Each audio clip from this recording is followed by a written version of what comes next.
we go. Travis Rogers, DeMarco Farr. The far side. You ready for the far side? I'm in the far side. You're in the far side. Welcome to the Travis and DeMarco Show. So let's get to the fun, shall we? The Travis and DeMarco Show right now. Yeah! Let's redraft. Let's do it again. And DeMarco Show for sure. And looky here. Yay! Old friend LZ Granderson in the house. You got me before I got on my flight.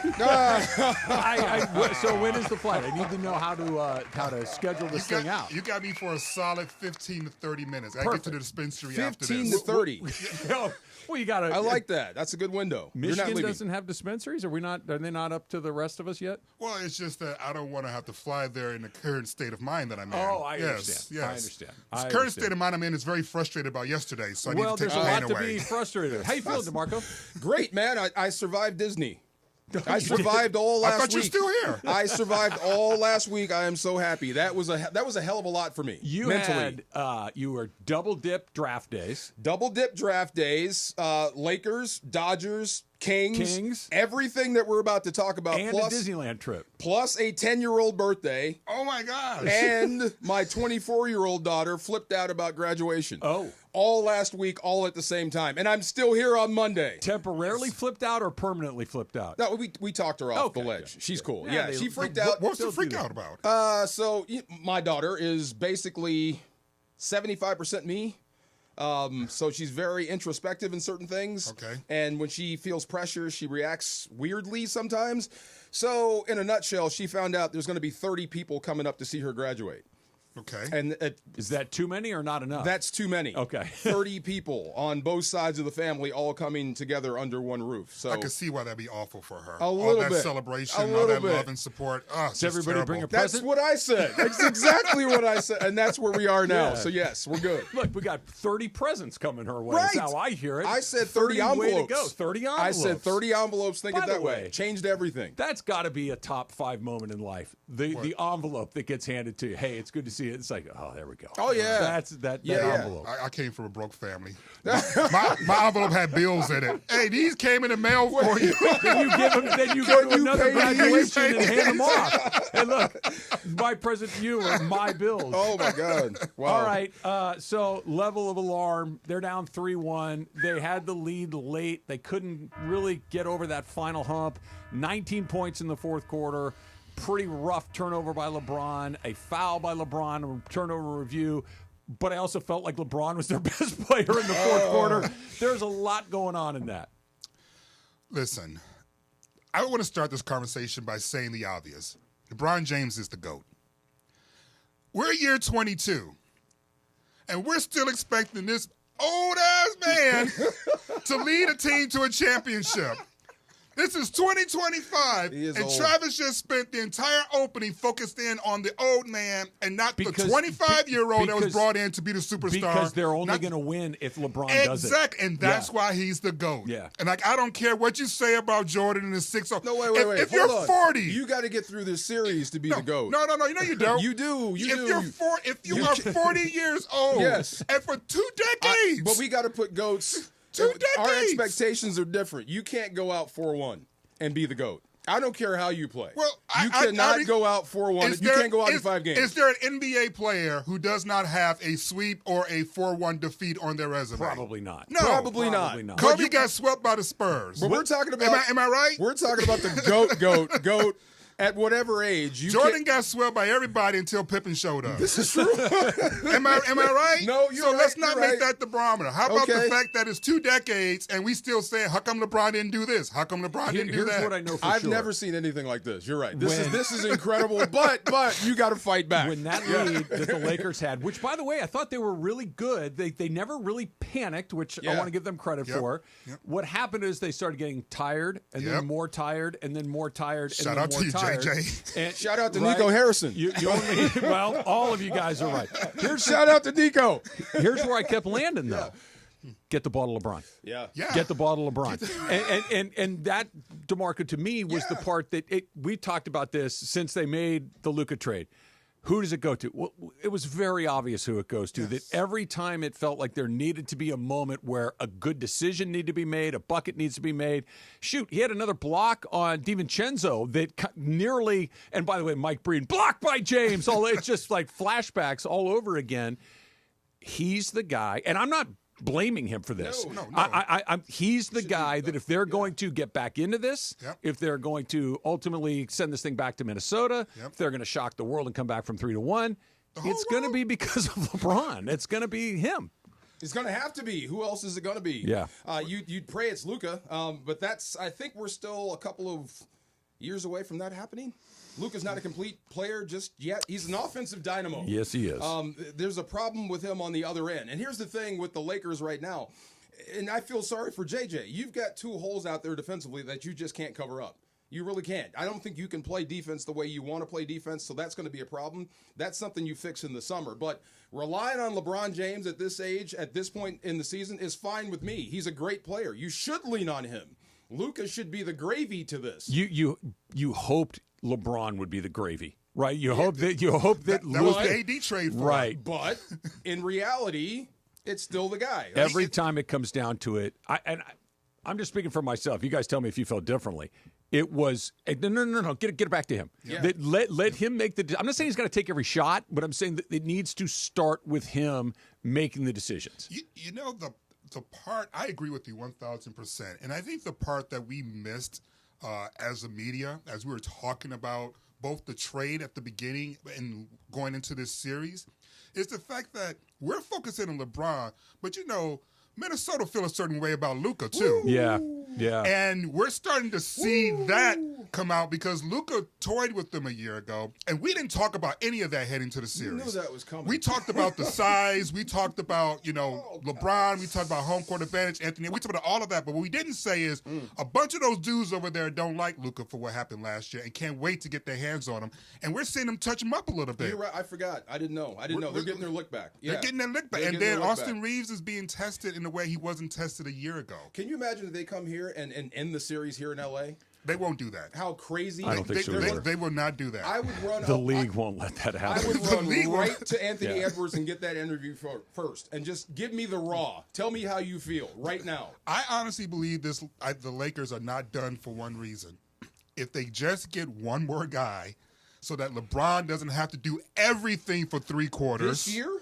No, one more guy to step up, to Oh. be consistent, to be reliable, so that LeBron doesn't have to do everything for 3 quarters. So when you need him to be the closer in the 4th quarter, Yeah. there are legs. But you can't tell this man, he dropped 27 points in 3 quarters. LZ, that guy doesn't exist. Everyone's focused in on he didn't score in the 4th, which I totally get. You don't mention the fact that he played every minute. You don't mention the fact that, oh, by the way, he had a very efficient 27 points in the first 3 quarters, and where was everyone else to give him that help? You can't expect him to be both the finisher That and the dude closer doesn't at this exist. stage in his All right, career. but that guy doesn't exist right now. It's actually Well- the guy you're looking for is AR. Well, that's what I'm saying. yeah, but he's but- being punked. I don't want to say he's Go being ahead. punked. He's being challenged physically by larger brothers who are like saying, "Yo, dog, we I saw love how you you say." have to pause. Well, listen, I was gonna say something else.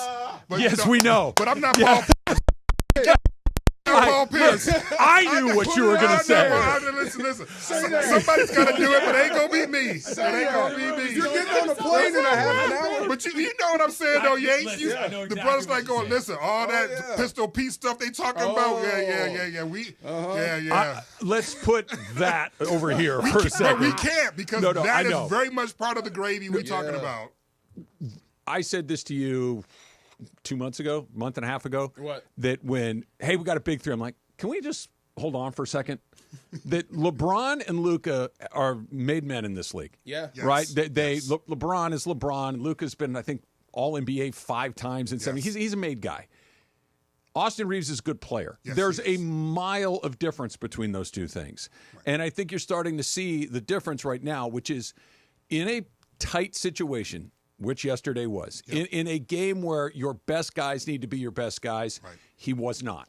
He is a guy that with Luka, you knew he's going to get 30. With LeBron, you knew he's going to get 30 or contribute in a way in a variety of different ways. Yep. With Reeves, it's I hope he has a good game. And there's a million miles between those two things. He's a salad.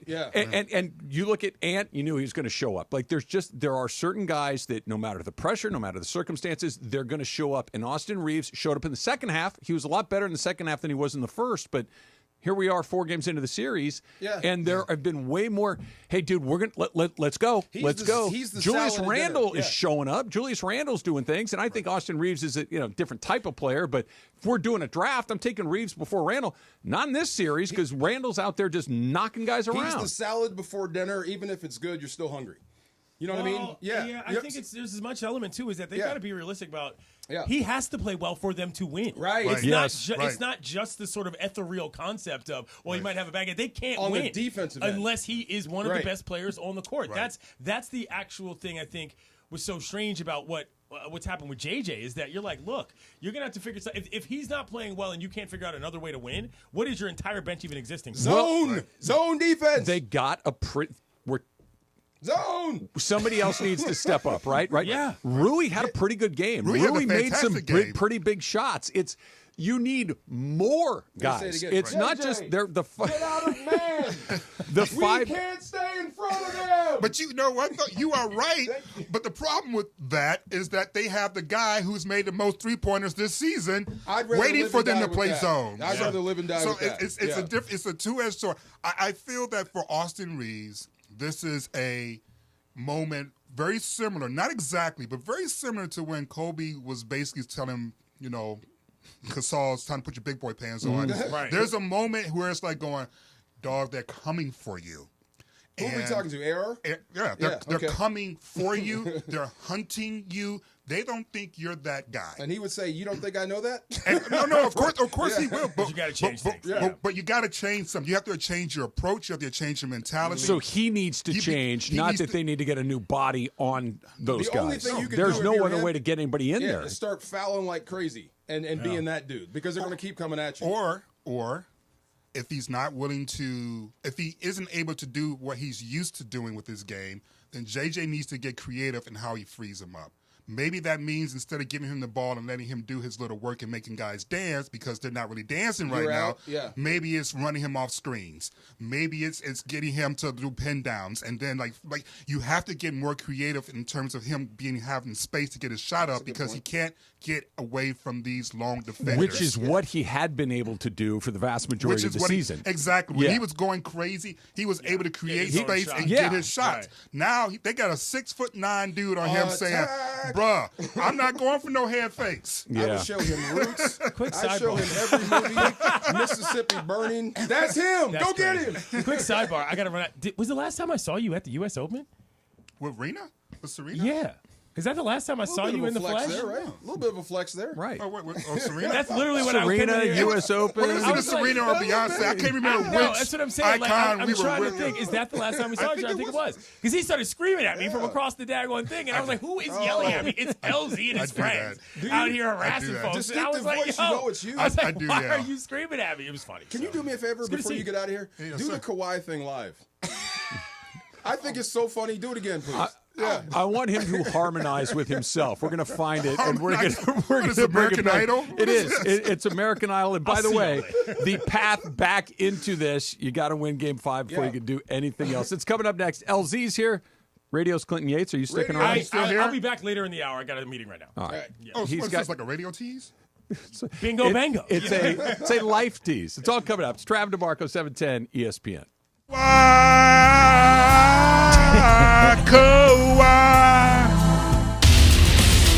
For ESPN LA contest rules, go to ESPNLA.com and click the contest button. Next Gen is the official AC, heating, plumbing, and electrical company of SoCal sports fans. That's right. Next Gen is the absolute best in the biz and have thousands of 5-star reviews to prove it. Looking for an all-star deal on home comfort?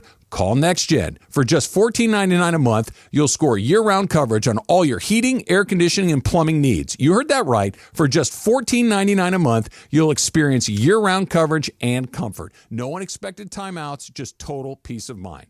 NextGen members receive annual heating and AC tune-ups, water heater flushes, plumbing inspections, and more. Plus, unlock guaranteed 2-hour priority service appointments and unlimited free diagnostics for your friends and family. Sign up today to become a NextGen VIP. NextGen is the only name you need to remember to keep your home safe and comfortable all season long. Call 833-3-NEXTGen. That's 833-3-NEXTGen or visit nextgenairandplumbing.com. NEXGEN, call 833-3-NEXTGen. Hey, Southern California, I'm Ty Pennington, the home guy, teaming up with Pechanga Resort Casino to give away a brand new house. Imagine yourself in a 4-bedroom, 3-bathroom home in incredible Temecula, California. All you need to do is play your favorite slots or table games at Pechanga Resort Casino. The more you play, the more entries you earn. Visit Pechanga.com or call 888-PECHANGA for complete details on Home Sweet Win. Rules and conditions apply. Go to Pechanga.com for more details. Accident or injury, call Jacob and Ronnie. Call Jacob. Hey guys, what's up? It's George Sedano. Waiting is never fun. Usually nothing good happens when you wait. My friend Jacob in the law offices of Jacob and Ronnie want to make sure you don't wait after an accident. Immediately after an accident, before talking to the insurance company, call Jacob, man. Jacob and his team will do all the work, make all the phone calls, handle the paperwork, set up the doctor's appointments, whatever the case may be. And when you speak to the insurance company first, it's a big mistake. Because you know why? They may later use your words against you. However, Jacob and his team, they'll guide you through the process, get you the compensation you deserve, and you don't have to pay Jacob unless he wins.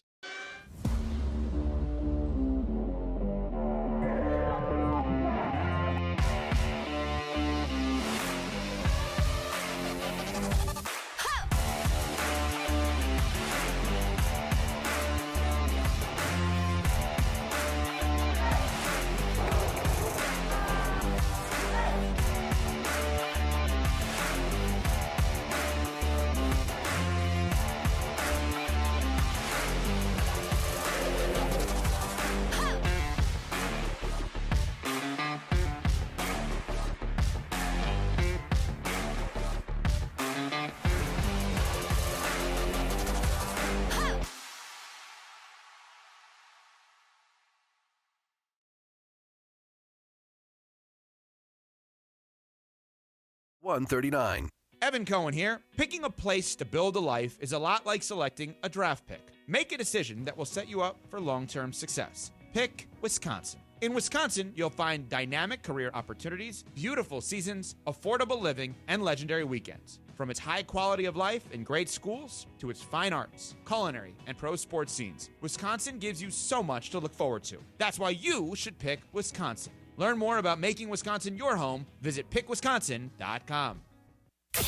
And yes, welcome to the Travis and DeMarco Show. Now mornings, 9 a.m. to noon on 710 ESPN. Your destination for LA sports. Let's get back to the fellas. The Travis and DeMarco Show continues right now.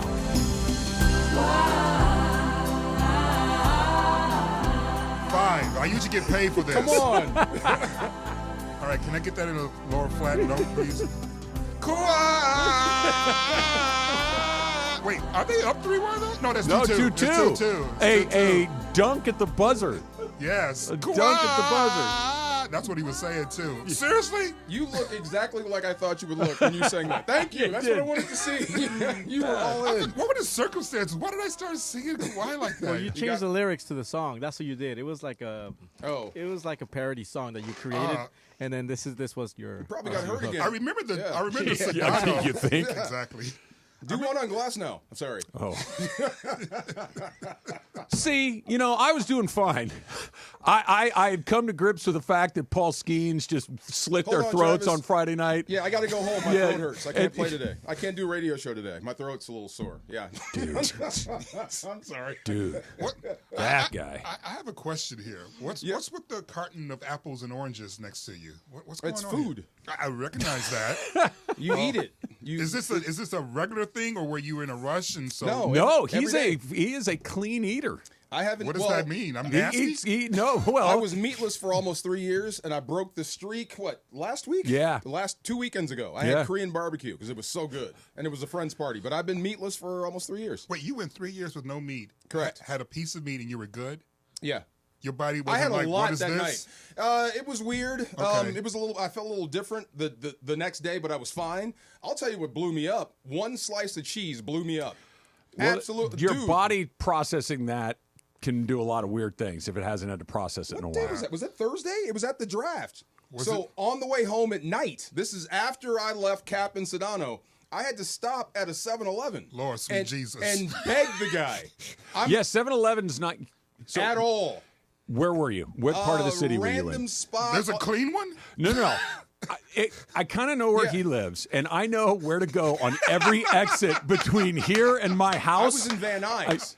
You're in the valley. I had okay. just left, and I'm like, this Yes, he is was in the DEFCON valley. 1. Okay. Yeah. So Van Nuys, not super far from Sherman Oaks. There's a Residence Inn that is on Sepulveda Boulevard that is a great hotel lobbies. Really can't miss. Hotel lobbies are solid. I almost I called will you. agree with that. I almost called you. I Let did. me be your Obi-Wan in this situation. I can point you in the right direction almost without fail. Okay, I almost did. Saw the 7-Eleven. I mean, I'm holding myself up in the seat. Like, this is bad, and I had, please let me, and it happened. Over cheese. So 3 years. Over cheese. Over cheese. So One. you literally cut the cheese. One. Thank you. You're One welcome. slice of cheese broke me open. But yes, I've been a healthy eater for a while now. This is my bar, and Congratulations. Yeah. What is it with that seat and brothers that turned vegan? bro, I mean, That was key too, right? Key was- Doesn't translate over here. This is a meat eater seat on this side. you saw Isaac, right? Isaac Bruce. Oh, yeah. You were with him on Friday. Thursday.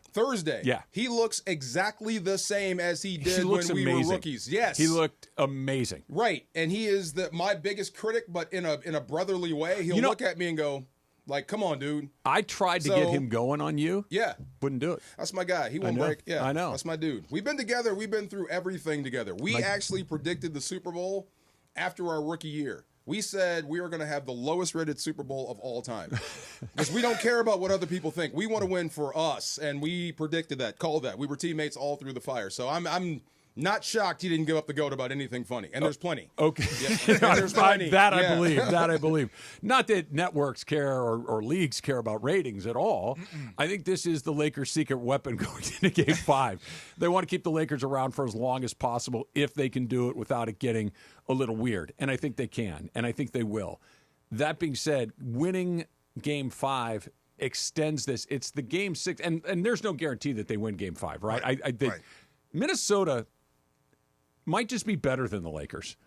It could just be that They're bigger. They're bigger. They seem to be more physical. And I think if, as a Laker fan, what I was hoping would factor into this, and I really haven't seen it so far, is those guys have been through it more than us. LeBron's chill in the big moments. Luka's chill in the big moments. The guys like Ant maybe tighten up. It's just not happening. The Timberwolves are very comfortable in this environment. The Lakers are too, but that advantage of the experience just really hasn't presented itself. And it feels like Minnesota, again, they were separated by one game during the regular season. They're really closely matched.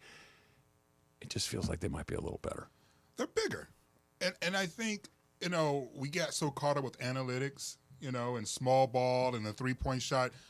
You can't teach height. True. And while Rudy Gobert would never, ever, ever, never, ever, ever, ever, ever, ever be in the conversation of best big men in the league, he's still a big man. Yeah, he blocks a lot.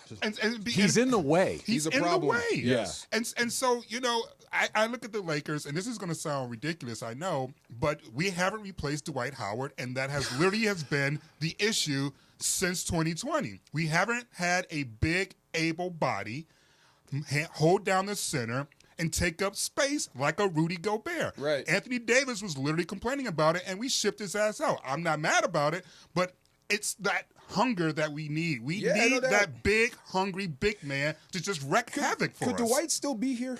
If everything had gone right, Dwight's could pretty he still, long in the tooth. He'd be gone by now, right? Yes. He got to be better now than Slim.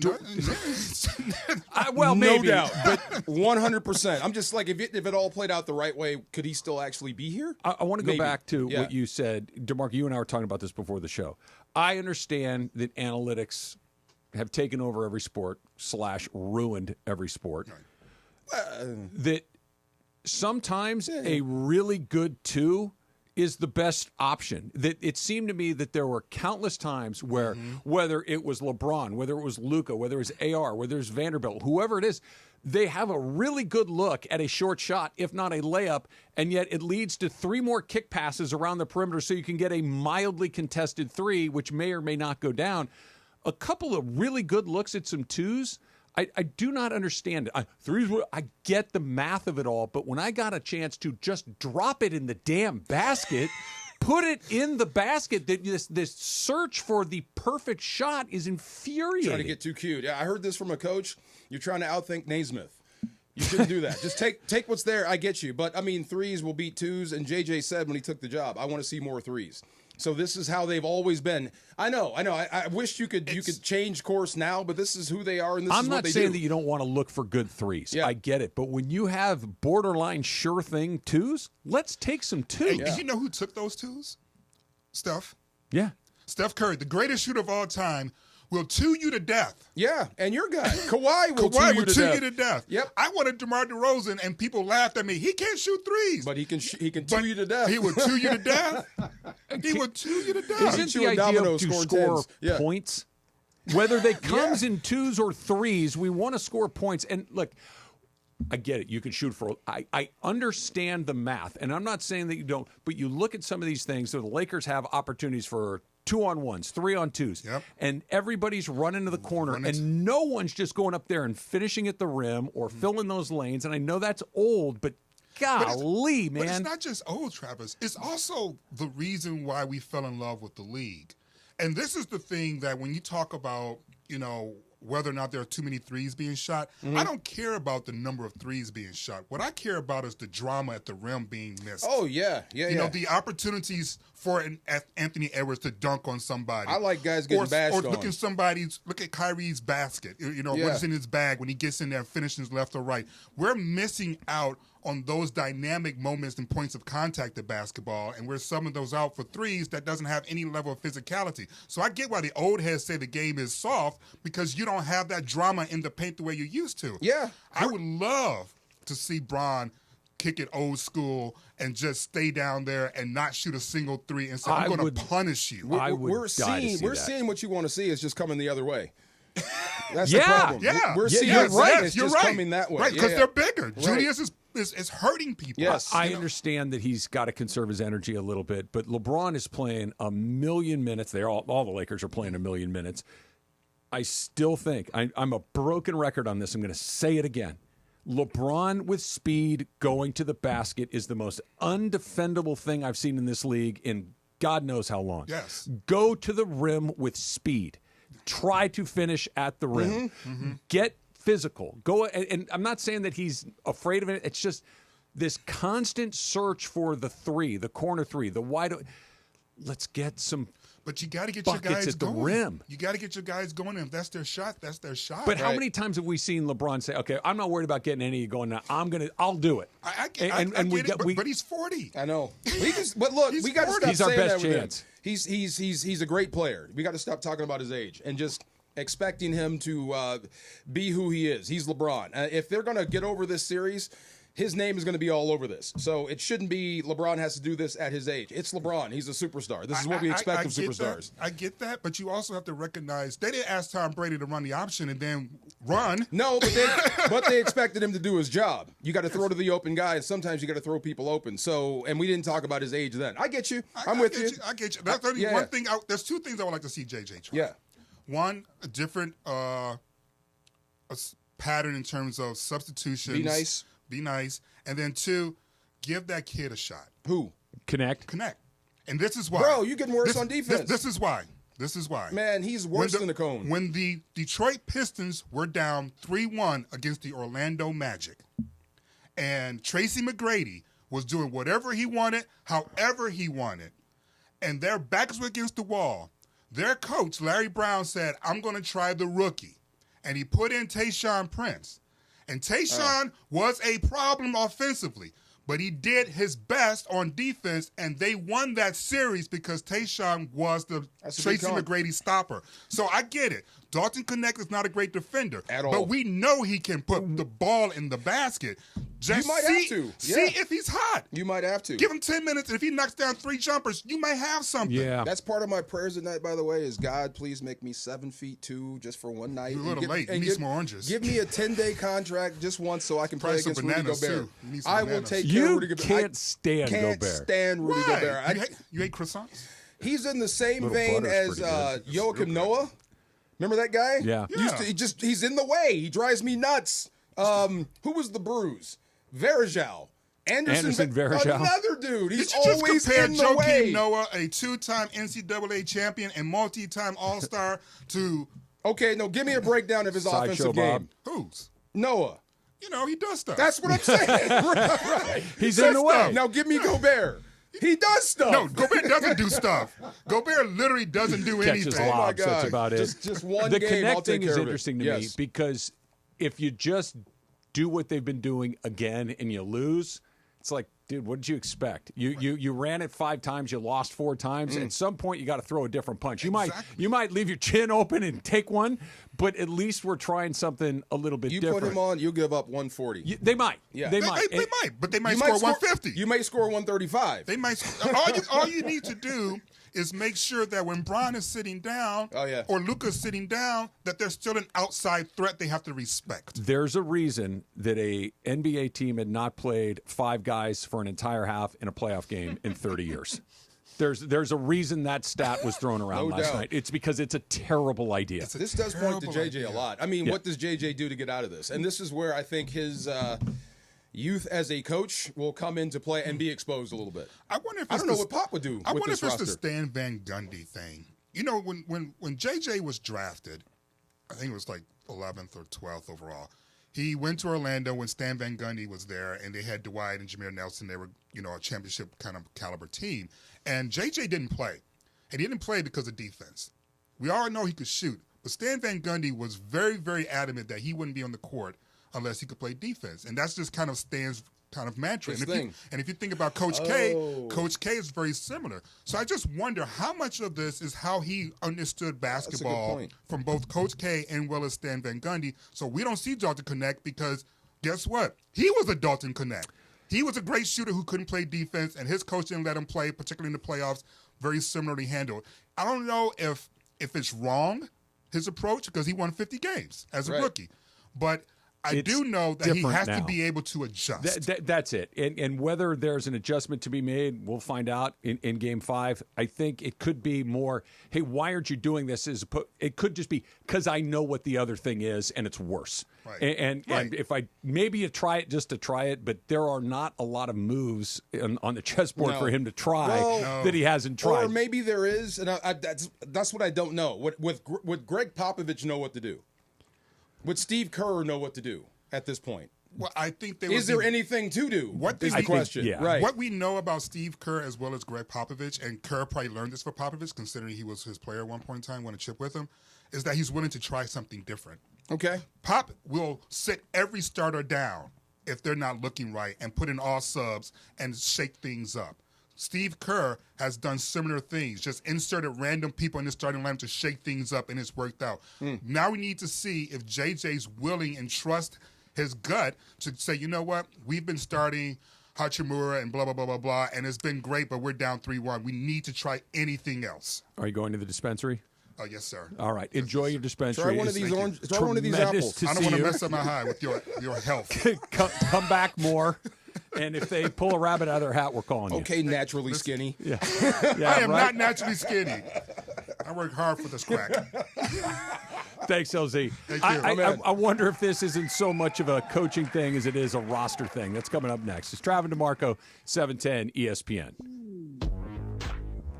Hey, look, I did my walk this morning and at Disneyland. It was, I think I did 6 miles at Disney and then 3 this morning, a short one.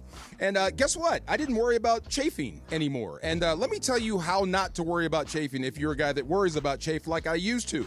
I always keep Highlands Chafing Relief on deck. I got some in my bag, in the car, in my locker, at the house, everywhere. Stuff has been a game changer for me, really. It's changed my life. I mean, I don't fear chafing anymore. Goes on like a cream, dries like a powder, and it stays put even through sweat and water.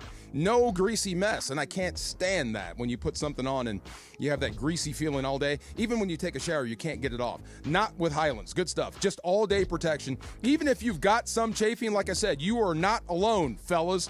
Highlands Chafing Relief soothes it fast with aloe, shea butter, and tea tree oil. That's the stuff you put together when you have an issue someplace.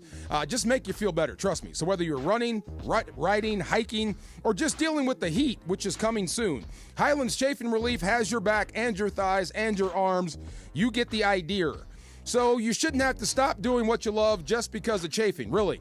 I used to hate having to miss days walking because I just didn't feel like it because of the pain.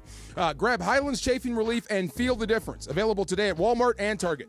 The most followed sports radio station in the world. In the world. That's right. In the world. 710 ESPN. You know it. Yeah, tell your friends. At ESPN Los Angeles on Instagram, Facebook, X, YouTube, TikTok, and Twitch. We're naturally entertaining. Yes. LA's mega sports station. 710 ESPN.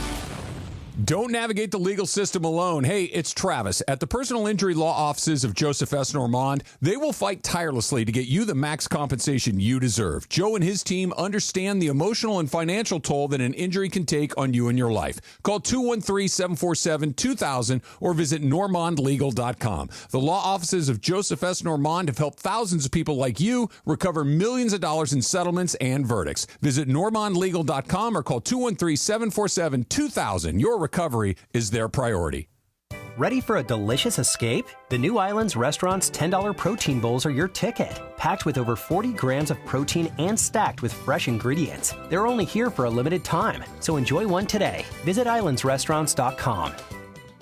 Hey, it's Beto Duran. If you've ever been in a car accident, you know how stressful it can be. My boy Leo and the crew at Active Collision are there for you. They're the experts at taking care of your business. I'm dealing with it right now. Hit and run. The back of my truck was smashed. I thought it was just a simple fix the tailgate. No. Leo said, boom, boom, boom. This is a problem, Beto. Let me take care of it. 626-330-0100. 626-330-0100. You'll get a 50% discount on your deductible when you let them know that 710 sent you. Or check them out on Instagram at active.collision. Get in the zone, AutoZone. Welcome to AutoZone. What are you working on today? Worried about your battery and the heat? We get it. You don't want to get stranded somewhere with a car that feels like an oven. We've got you covered at AutoZone, America's #1 battery destination. Our free battery testing and charging service can help. And if you need a battery, we'll help you find a new one, no problem. Power through with free battery testing and charging at AutoZone. Get in the zone, AutoZone. Restrictions apply. Thy ticket, Lady Jennifer of Coolidge. Well, many thanks, good sir. Here'th my Discover card. They accept Discover at Renaissance fairs? Yeah, they do here. Discover is accepted at the places that I love to shop. Getteth with the times. With the times? You're playing the lute. Yeah, and it sounds pretty good, right? Discover is accepted at 99% of places that take credit cards nationwide. Based on the February 2024 Nielsen report. This is the Travis and DeMarco Show. Now weekdays 9 a.m. to noon on LA's mega sports station. 710 ESPN. I can't stand it, Travis. What can't you stand? I don't want to say it out loud. If I'm going through it, you should be going through it. I can't stand it. I did. I used to, oh, God. Me and Kevin had a come to Jesus meeting a few times. Kevin Carter. He would leave me on the field sometimes. Yeah. He would take off, like during the first drive, walk off, and I got something wrong. I can't play right now. Bro, we are on Monday Night Football against the frickin' Broncos, and they're running the ball like they made this crap up, and you leave me? Seriously, because whatever happened to No One Left Behind? That's what I'm saying, bro. The helicopter took off. Yeah, what was his name? The guy that got shot in Platoon? I'm Elias. I am that guy. Yeah, I got the whole army behind me, and you walk off. That's a dark movie. By the way, DeMarco, have you ever had like a situation like with JJ playing all his guys in the second half? Have you ever had that in football where like your coach is like, "You're staying out there because we need you to play"? Only for punishment, and it was like. If you get down a few guys and they tell you, like, both of our backups are out, and we only brought 5 defensive linemen in, and it's just you guys for the rest of the game, yeah, that's one thing. We've been out there for punishment and practice, Like, you guys are acting like such bums. You're staying out there the whole practice. Don't even look to the sidelines. Yeah. But, I don't know why, if you're JJ, you just don't trust anyone but what you see on the floor right now. I this think is the wrong time to send messages. I don't think it's sending messages. I think this is our last stand.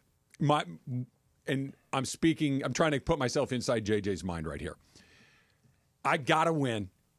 Who are my best 5 guys or best 6 guys? And I have to try to, run the tires off the car, because I know what that is. The other players, I know those other options simply won't work. Trust. Yeah. And I'm not trying to send a message to this person or that person. I've been around this long enough to know. I've seen them at practice every day. I know that Plan B is worse than Plan A. I'm not saying Plan A is guaranteed to win the series, but I know that Plan B is worse, and I think this could be a roster issue. This could be something that needs to get addressed in the offseason. This could be something addressed through the draft, through the trades, through free agency. Maybe that's the message. This is I do not have the tools in the toolbox I need to build this project. That could be the message to Rob Pelinka. Look, these are the guys that we can play with. The other guys I can't put out there. Yeah. You need to give me some help. The other thing is, if you're seeing 5 guys or whatever playing a lot of minutes in the fourth quarter and they start to drag ass. And they were. Right. I mean, in football, you wouldn't have to wait to be subbed. You just run in because the starter's dead. Get him out. Yeah. I mean, if that's what I don't get. Are you keeping people out? We're just going to go with that 5 and that's it? What other explanation is there? Well, I mean. Right? I mean, I'm not. What other recourse, which other way can you go if you're JJ? What other option do you have? He thought that was his best shot. Yeah. That this is not I don't know how to get. This is my best shot. Like, I have to try to win this poker hand with these cards. I got to try to find a way to get it done, because I know that this doesn't work. And it's got to be a really helpless feeling, because you could see it. Luka was gassed. AR was gassed. LeBron was gassed. Like, just you're telling me your best option if you're JJ is a gassed Luka. I'm trying to put myself in his head, and I think the answer would be yes. And this is going to be a long series. My best option is to keep him out there. Keep LeBron on this. Give me an alternate explanation of why they've done what they've done. It's because, to your point, it's not like I'm not trying to punish anybody. Right. I'm not trying to embarrass anybody. I'm trying to win. If I don't win, we're done. If I don't win this series, the season is over. I'm not trying to do this so later we can do that. I have to win tonight. Right. And he played, I mean, like I said, they hadn't played since 1998 was the last time all 5 guys played the entire second half. That's nearly 30 years ago. They nearly won. They too. did. It came down to the last couple of possessions. But you're right. But I think that what happens is but you could tell that lead went from 11 to 9 to 7 to 9 to 5 You're trying to slow 6. the leak. It was trying to patch a hole in the boat until it finally. And you almost did it. You nearly got it back into the dock, but you didn't. Right. And Anthony Edwards knew that too. He was calling out in the post-game press conferences saying he knew that they had not subbed and that they would be susceptible to a late-game surge, which was what happened in this game, what happened in Game 3 as well. And they didn't get a whistle when you needed one with the trip. Don't blame the refs. Please don't blame the refs. Let's just start with Luka got tripped. I mean, that was a blatant trip. He doesn't just fall on his own. We watched it. He gets tripped. So we should have been at the free throw line. That's not an excuse for why we lost, but we got fouled, and we had a chance to go up. Again, you work on the end game stuff, and you draw it up and you tell guys. So that's JJ saying that we got tripped. And one, Jorge. Nice. No, that was me. I want my and one. And one. Thank you. Way to go, Trav. Yes, don't blame the refs. Only losers blame refs. Come on, that's not the reason you lost. Not, I agree with you. They did, but that also felt like a trip. It helped. The Kings they did were bad not on get both sides. Yeah. The Kings did not get a whistle on a trip in the third period. Edmonton did get a whistle on a trip that set up a goal. So sometimes I agree with you. Yeah. There's a long game. There's a lot of calls. But right. It happens. It happens. And in playoff basketball, it's years ago. I know if John Ireland were here, he could tell me. It was the series against Phoenix with Kobe when Kobe stopped shooting. Yes. He was sending a message. Yes. Yeah, this could be a message from JJ. This is the best I got. This is all I got. You got to get me some help. right here. I've got no other answers for you. I think it's both. I think he's sending a message and also trying to win the Trying to win, series. yes. I don't think this is because Kobe's was that was a real message. That was a blank you all. I'll show you what's really up. Right. This is hey man, I don't have enough guys. My only chance is these 5 guys, and I'm just gonna burn the fuel out of it. We'll see what happens. And you almost pulled it off. You got to give him his respect, but that is unsustainable to win a series against them if you do that. There's no way you're not going to beat this team 3 times in a row. I don't think so either. Right, but there are a couple of paths that I can find that at least give me hope going into Game 5. We'll do that in just a second. Don't forget, listen all week to this show, the Travis and DeMarco Show, for your chance to win a $100 gift card to Islands Restaurant. Listen for your cue to call, and caller number 7 will win. Make sure to try their new $10 protein bowls, available only for a limited time. Listen all this week, 9 to noon on 710 ESPN. The Far Side is coming up next. You never have to miss a moment of LA's mega sports station. Get the all-new ESPN LA app. Just search ESPN LA in your App Store or Google Play. Download, tap, and bam! You got 710 ESPN in the palm of your hand. When pain keeps you from doing what you love, Hoag Orthopedic Institute gets you back to you. We are ranked number 18 in the nation and number 1 in Orange County for orthopedic and spine care by U.S. News and World Report. From the surf to the green, our world-class doctors are there, which is why more Californians choose Hoag Orthopedic Institute for orthopedic and spine care more than any other hospital. At Hoag Orthopedic Institute, there is no one better at getting you back to you. Proudly founded by premier physicians in partnership with Hoag. Learn more at HoagOrthopedicInstitute.com. Cap here. Here's the scenario. Your home is flooded and the damage is severe. Now it feels like your insurance company is turning on you. They won't approve a replacement living arrangement and the adjuster leaves you in the lurch. Take a breath and call Avner Gatt. With years of experience and a passion for helping people, if you've got water damage at home, call Avner Gatt today. 818-917-5256 or avnergatt.com. That's 818-917-5256. Avner Gatt. Your claim, our game. Texting enrolls you in a recurring automated marketing text messages. Consent not required to purchase. Message and data rates may apply. The team's looking good this season. I think so. Man, I miss playing football. Being young with unlimited energy to burn. Ever since I turned 40, I just can't find that fire I used to have. Think it could be lower testosterone? What do you mean? All guys lose their edge when they turn 40. The body has less testosterone. That's why I take Nugenix Total T. I've heard about Nugenix. That really works? Since I started taking Nugenix, I'm lifting like when we played for Coach Carter. I feel more energized at work. It's even spiced up things between me and the missus. Are they still giving out complimentary bottles for people to try? Yep, send a text. It's that easy. Text EDGE to 42424 right now for your complimentary bottle of Nugenix Total T. It's the #1 selling testosterone boosting brand at GNC and Walmart. Do it now and they'll also send you a bottle of Nugenix Thermo X, their newest, most powerful fat burner ever, absolutely free. Text EDGE to 42424. That's EDGE to 42424. These statements have not been evaluated by the FDA. This product is not intended to diagnose, treat, cure, or prevent any disease. This is the Travis and DeMarco Show.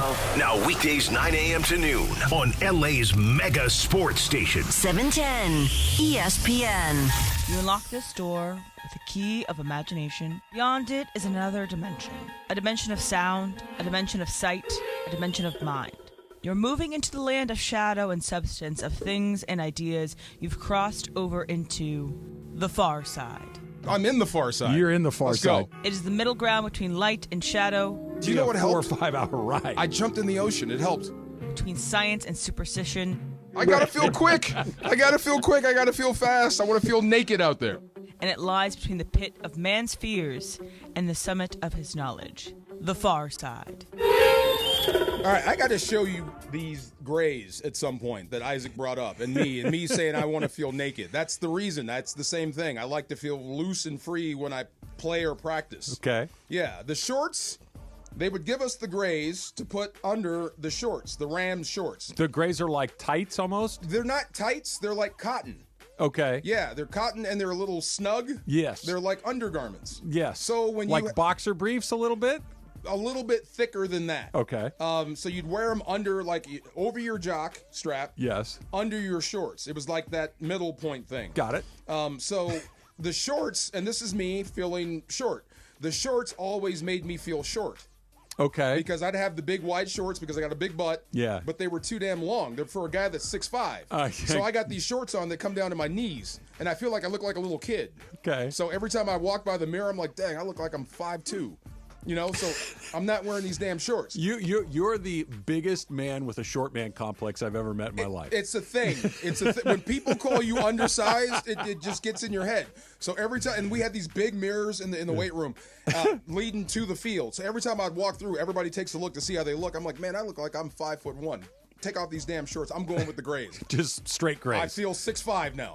So that's what I'm wearing. So I'm going to wear these things in one day, and you'll see what I'm talking about. Please don't. But what do you mean? See, you sound like him. I'm not going to sweat so you can see my business. They'll cover everything. Well, you just told me they're kind of like tights and kind of like boxer briefs. They're a little looser. They're not spandex. But when they do get sweaty, it's gray cotton. Yeah, well, they darken. They darken, so and they're like sweats, but the short version of sweats. Thinner sweatpants. Yeah, okay. Yeah, and you know what I'm talking about. And when you start sweating, everything kind of I shrinks know how up, and sweat works. It kind of becomes form fitting. So I didn't care what they look like. I only care how I practice.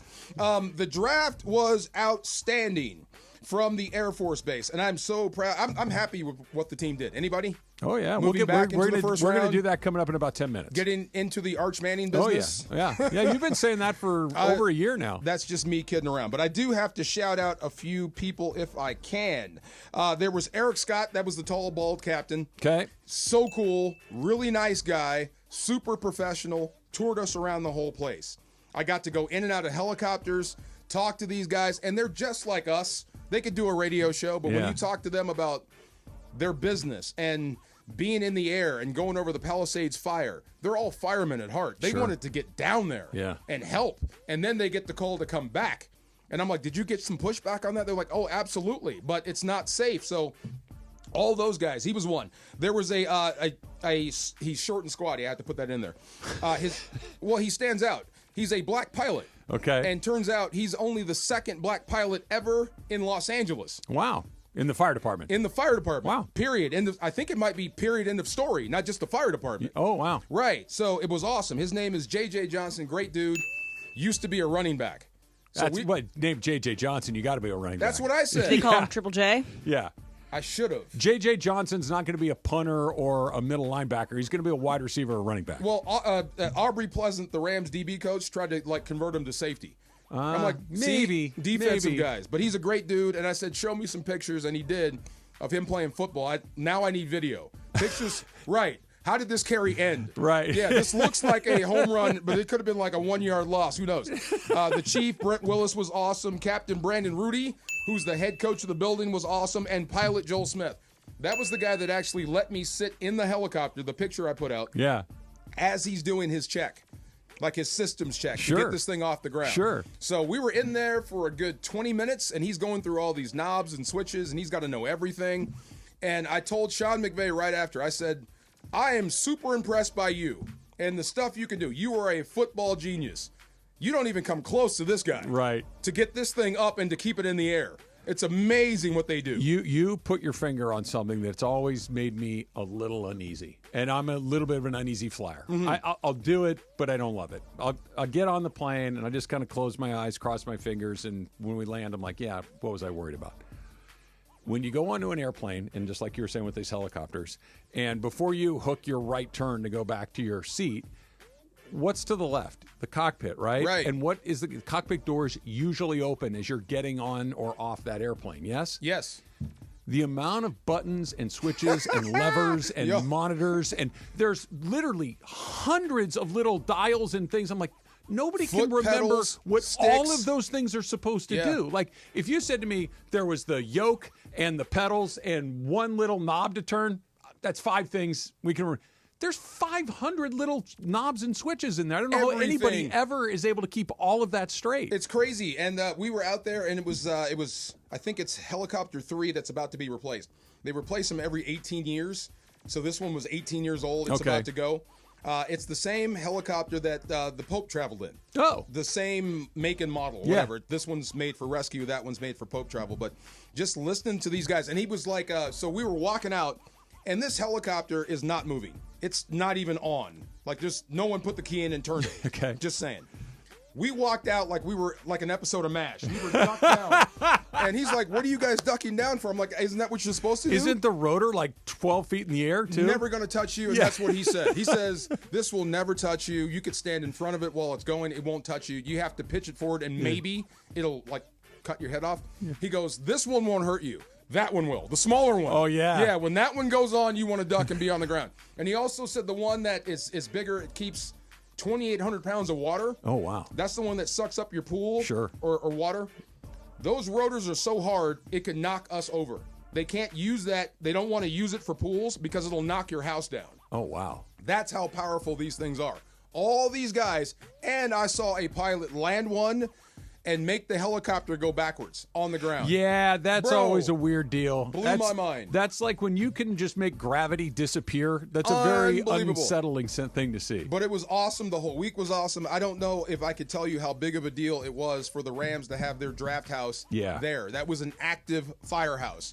When the alarm went off, they all stopped joking and listened to it and went and, like, they're active. They're working. They're on duty. Yeah. As the Rams are drafting people. It was wild, but it was great.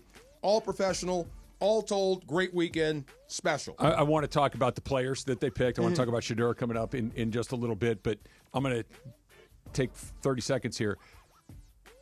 The way that the Rams have done what you just described, find the right place to go for the right reasons. And obviously, with the terrible fires that we had here towards the beginning of the year, and to go into an LAFD firehouse, an active LAFD firehouse, part of the guys that were fighting both of these crazy fires, it just, the Rams do a really good job of putting themselves in the right spots for the right reasons, and not in a way that's like gratuitous or weird, because sometimes that can be a little tricky of a putt to go in there and not have it be like, hey guys, we're trying to get, it's just, They really nail those sorts of moments. The LAFD was very sensitive. They didn't want to be used as a prop. Sure. And the Rams were like, we're not. We're honoring. We're not using you as stunt guys.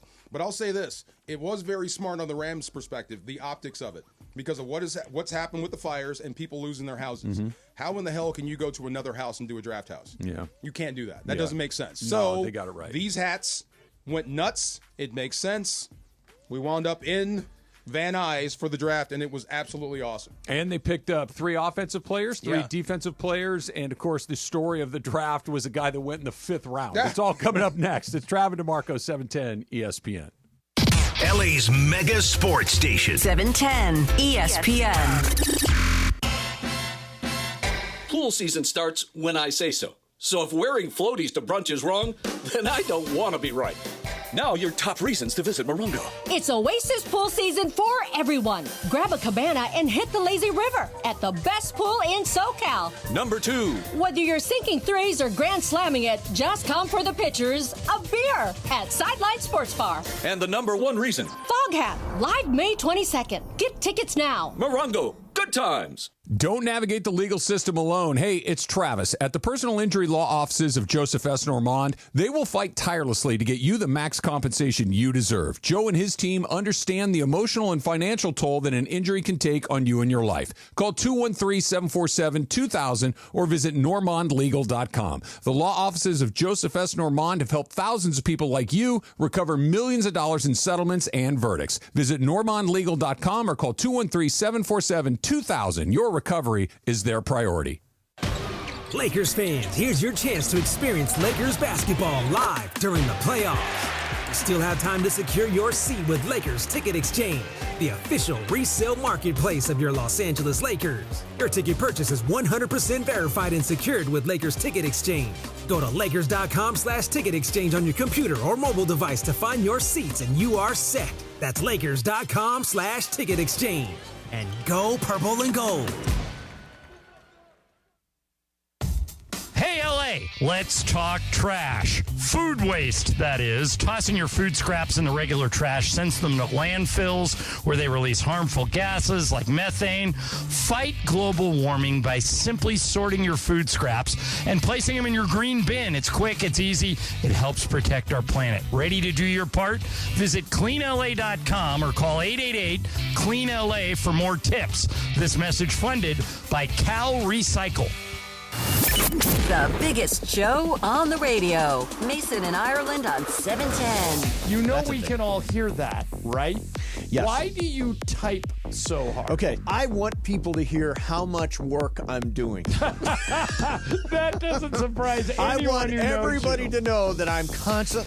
Yeah, sometimes I turn my mic off. I've gotten better about turning my mic off when I'm typing like that. That's annoying. The mic thing is more annoying than the typing. You also bang the table a lot, so it shakes. What is it? shakes the Pick on me camera. day? Is that I'm what just it is? saying these Pick are on the things Mason Is day? it like no, DeMarco, I was going to say older person thing, but DeMarco also did that. Like, he goes Did on you his say laptop. that? It's an older person He's like, thing? That's the wrong thing my to say to God. Mason. An older you haven't person been working thing? with him long You enough. just called Mason old. You that will live in his head for older the whole person I'm weekend. 36. You just lost a friend. Yeah, you Laura. came out and called me an older person. The OGs of LA Sports Radio. Next at noon. Mason and Ireland on 710 ESPN. The most followed sports radio station in the world. In the world. That's right. In the world. 710 ESPN. You know it. Yeah, tell your friends. At ESPN Los Angeles on Instagram, Facebook, X, YouTube, TikTok, and Twitch. We're naturally entertaining. Yes. LA's mega sports station. 710 ESPN. 710 ESPN, your home for the 17-time world champion Lakers. KSPN Los Angeles, a Good Karma Brands radio station. And yes, welcome to the Travis and DeMarco Show. Now mornings, 9 a.m. to noon on 710 ESPN, your destination for LA sports. Let's get back to the fellas. The Travis and DeMarco Show continues right now. Better late than never. Roars to UM. Good to see you this morning. Roars. Buenos dias, Jorge. Hey, buenos dias. Thought you were going to get us in trouble on Friday night. We're not having a wristband. We got a stamp. Jorge and I go to the Dodger game on Friday. Yeah. Okay? Dodger date night. Dodger date night. We went on Dodger date night. Right. It was me, Jorge, my buddy Brian, and my buddy G-Fish. Wait, like a legit date night? Well, it was Dodger date night. It was what the theme of the theme of the night. I thought. Never mind. Go ahead. Well, just saying. that's what I was insinuating. I was trying to make a joke, but they went on a date night together, the four of them. Okay. We went to the Dodger game together. Exactly. I thought You it guys was were a each show other's thing, dates. a Dodger date night on the with show. that. No, Wait a nothing minute. wrong with Okay. So the tickets that we were given on the ticket, it says you have access to the Stadium Club. Correct. So we're like, hey, let's go to the Stadium Club. So we got there early, plenty of And time. what's the Stadium Club if I don't know what that Stadium is? Club is down the right field line on like the suite level. And it's a dining room, there's a buffet, there's a bar, you can see the game from there, all this kind of stuff. Just like a very nice lounge. VIP. kind of Popping shit. in there. VIP. VIP There's lounge. popping in there. There's a lot of people in there. There's a ton of people in there. And so we go in, they look at our tickets and say, oh, yeah, come on in, guys. And they stamp our us. wrist, like you go into a club, right? Yeah. They give you the little dot. And so we're sitting there, and Jorge's like, The I'm going to old get some. school? Like the old school? Yeah. Oh, okay. Yeah. Yeah. Like if you're under 21. Yeah. Right. So they do that. We both get the dot. And then I said to Jorge, I said, are you going to eat? He goes, yeah, I'm going to eat. I said, okay, I'll go get some drinks and go load up on your food. So he does. And I get the drinks. And we're standing there and we're chit-chatting. Trying to find a table. Somewhere to table. sit. Right. Okay. And Crowded. Okay. Yeah, it was crowded. Yeah. And so Jorge's just sitting there, and you had a little roast beef on your plate, some other things. Some fish, roast beef, yeah. hummus. Yeah. Buffet? Buffet? Mix Yeah. it. Yeah. Okay. Buffet. Gotcha. And some guy comes by and says to Jorge, do you have a wristband, sir? Ooh. And we're like, no. Why you call you out? I don't know. Because he was eating. Oh. Trying to find a table. Because he was eating. And he's like, oh, the buffet, you have to buy a wristband. We're like, oh, I had no idea. Nobody said We're anything. sorry. Nobody said anything. Nobody said anything. Just there's a stack of plates. He took a plate. Went There's a instantly buffet. ignorant, like I didn't know? What, we didn't know. Okay. Oh, okay. Yeah. All right. We Okay. truly did not know. Really? Yeah. Polygraph? And so, 100%. Okay. Yeah. And so we're like, oh, we're really sorry. And you had eaten a few bites, and Right. there were a few bites left on yeah. the tray. And the guy says to Jorge, well, can I take that from you? And Jorge's We like, look at each other. We all three look at each really other. going to take the Gonna plate? throw it away, That- waste seriously. food rather than someone actually eat it. And we're like, That's going a step beyond, isn't it? Sure, go They ahead. took your food? They took his food. They took your food? Or he could have said, or you can go pay for it. You feel me? Yeah. Like I would have, who knows? I would have paid for it. Yeah. took the plate right out of his hands, and there's still half a plate of food. That's what I said. That's rude. Well, I mean, And I said, It's going to the trash. Like that's the worst part of it. That doesn't make sense. Yeah. Why they call you out? Because he was eating. Plus, we're standing right there where he's talking to. I guess they were like, I overheard him talking to the waitress, like, "Hey, somebody took your table. Oh. You guys got to make sure to check for wristbands." And then that's when he's looking around and he sees me and Travis with that one, holding our drinks, and I have a beer and a plate on my hand. Did you feel bad when when we need a wristband? Oh, I'm sorry. Did you say I'm sorry? Yes, that's exactly what we said. Oh, we had no idea. We're really sorry. And then Jorge and I both looked at each other and looked at him like, your move. I just got one problem. And his move was I do not take believe the you plate. guys didn't know that. No, seriously. So we. I believe it. They stamp us, and they would have said something like, "Hey, listen, there's a buffet going. If you guys would like to pay for the buffet, it's this much." We're not going to steal a bite of fish. Really? Correct. Yeah. You're not going to push it? Let's just No. keep going until they stop us. Now, here's the one time where I'm like, okay, maybe I got this wrong. So I go to the bar, I order him a drink and myself a drink, and the guy hands me the little credit card machine. And I'm like, okay, so I give him my credit card and I pay for the drinks, and I'm thinking, got to pay for the drinks, but not. And then I'm like, I wonder if we have to pay for that food. And by the time he came back, he had his thing, and wait, the Stadium Club is just that you can enter it. Yes, you get access to it. Once they got the food, just let them eat it. Yeah, what got to pay for Otani somehow, I guess. It was other than Jorge nearly getting us bounced from the Stadium Club, it was all good. That's awesome. Yeah, we had a great time. It was watching fun. Paul Skenes in person is holy. Dude, is he as good as advertised in person? Better, because he looks great on TV. Better. Oh my God, that guy can throw it anywhere he wants at any time. Better. Yeah, Yamamoto was pretty good too. He was okay. He walked too many guys. Skenes he lived up to the hype and then some. Skenes is also, he's a larger man than you are. No. Wider than me? DeMarco. There's no way. DeMarco. There's no way Paul you. Skenes weighs more than I do. Maybe not weight, but bro, you are not winning the tail Where of are the you tape. coming in right now, if you don't mind me asking? How big is Paul Skenes? 6'6". How much does he weigh? My guess is 250 something. I mean, muscle's heavier than fat. You know what I'm saying? Like, I'll bet you. But he's not heavy at all. He's not stocky. Okay. But, he's big. I would take that. There's no way he weighs more than me. They wouldn't let him weigh more than me. What I'm saying is that, that's the thing with him. He's sneaky, a huge dude. Bruh. In terms of mound intimidation. Why is he so damn good? He's just a good Why player. is he so damn good? Why can you throw it anywhere you want and other people can't? His story is wild too, Trevor. Yeah, I mean, Travis. Because he went to Air Force. He was a catcher. He wanted to be a fighter pilot.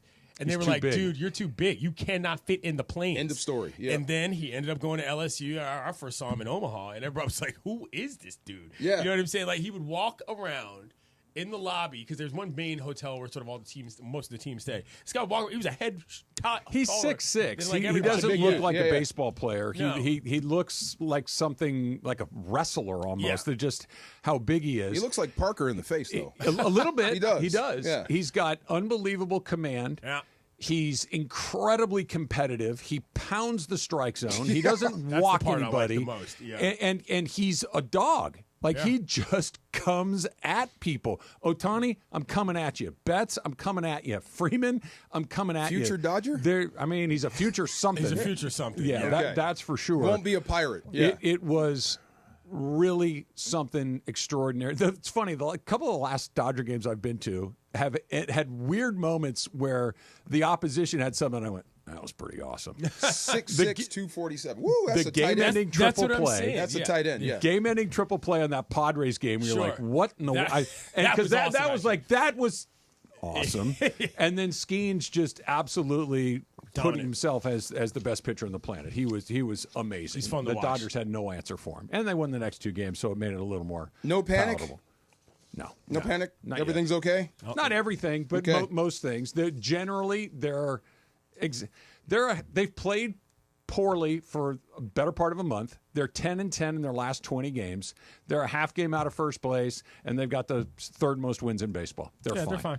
They're fine. They're fine. 6'6", 250 though. I'm looking up Terrence Ferguson. The Rams just drafted a tight end, and he is 6'5", 247. So they're the same size. Same size. Yeah. So a tight end is pitching. Yeah.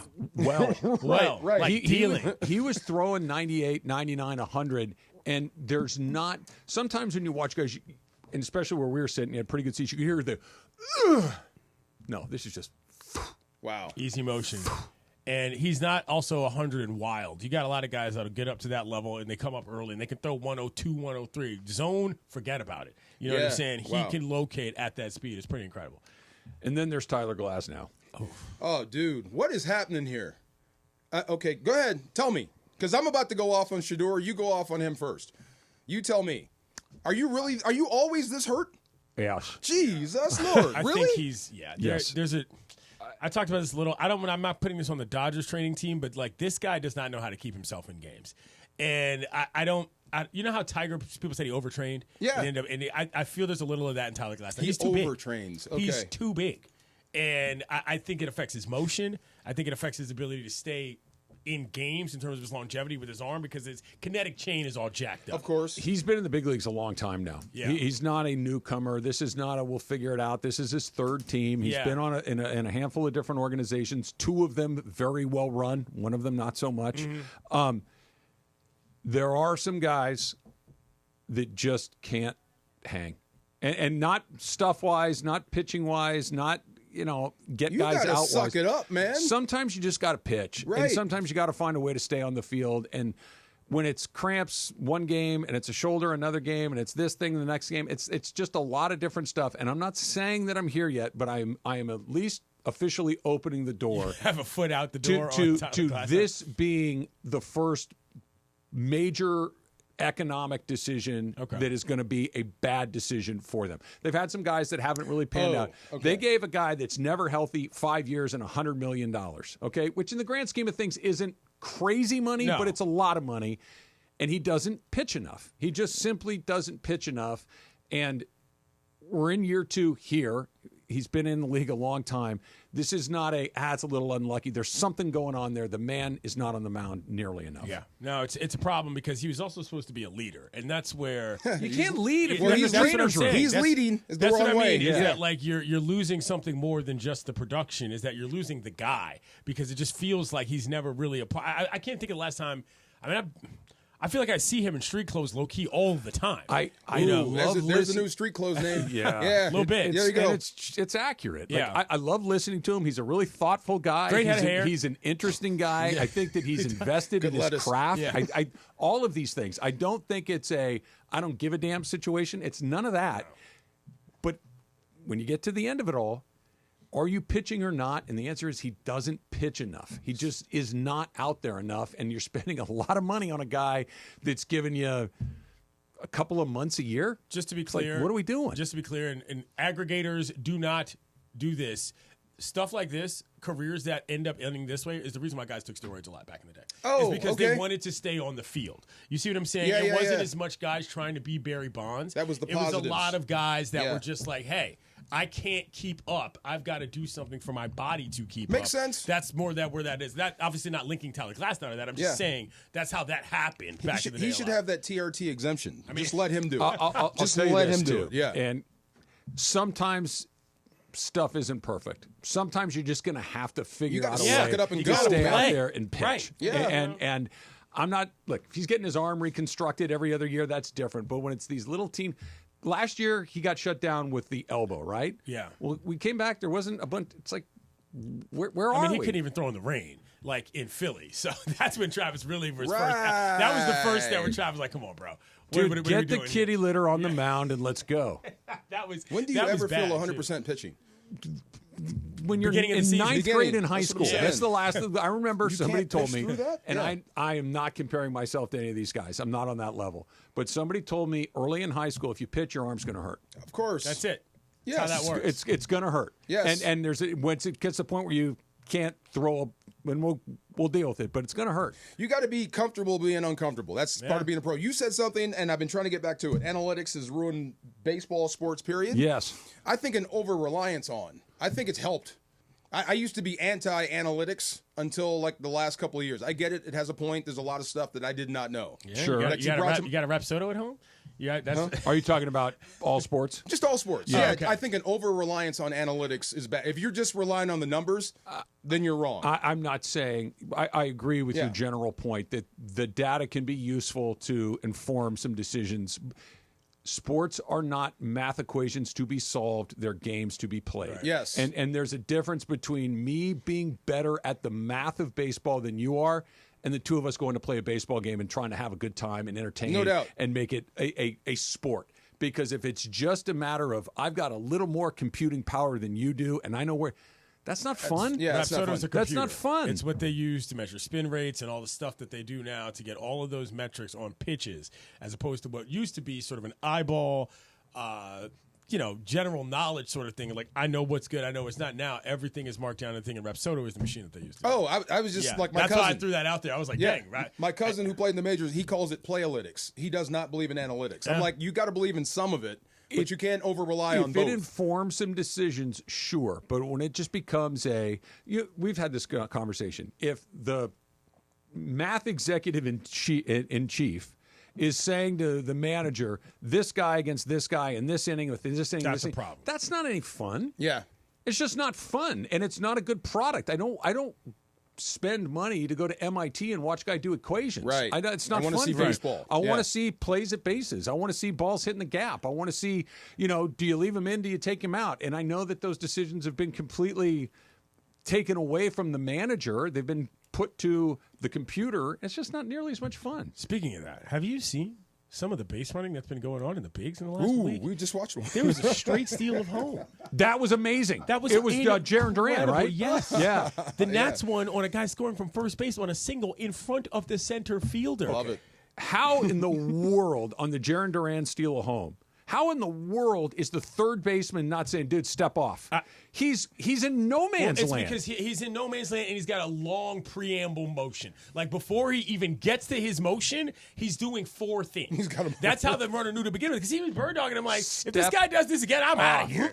And he did. Yeah. The one thing that you're taught from the time that we got runners taking leadoffs, if one of your players says step off, you step off. Right. And you what's going on? Take a look around. The guy was oh my God, it's halfway home. Step off and he's out. Great plays at the plate, though. Check out C.J. Abrams scoring from first 3 days ago. He came all the way around from first on a ball that James Witt hit up the middle. I mean, he barely got in there. My favorite kind of play. Base running is my.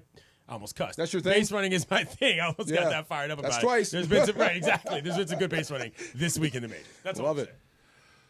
Shedeur Sanders, 5th round quarterback. That's next. It's Travis DeMarco, 710 ESPN. Steve Mason and John Ireland. Mason.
Wholesale Flooring. Check them out at hernandezwholesaleflooring.net or call them at 866-62-FLOOR. For the best prices on hardwood carpet and more, call 866-62-FLOOR. Another checkup? Why are so many people getting new puppies? Dr. Kim's veterinary office is littered with cuteness. We are booked solid for weeks, but who can say no to a puppy, right? Oh, good boy. She needs to find extra vet techs to get those pups some extra love. I need Indeed. Indeed you do. When you sponsor a job on Indeed, candidates can find it easier, so you can hire easier. Redeem your $75 credit at Indeed.com/credit. Terms and conditions apply. Quarterback Jordan Love isn't just on Green Bay's team. He's also on the American Family Insurance team. Because like us, he believes in dreaming fearlessly. Just chase your dreams and don't let nobody hold you back. And we help protect those dreams with the right coverage so you can dream fearlessly. American Family Insurance. Get a quote and find an agent at amfam.com. Products not available in every state. American Family Mutual Insurance Company, SI, and its operating company, 6000 American Parkway, Madison, Wisconsin. And yes, welcome to the Travis and DeMarco Show on 710 ESPN. I want to put my feet in the sand. I want to drink. I want to eat. I want to walk. I want to have the sun on my face. That's it. Let's get back to the fellas. The Travis and DeMarco Show continues right now.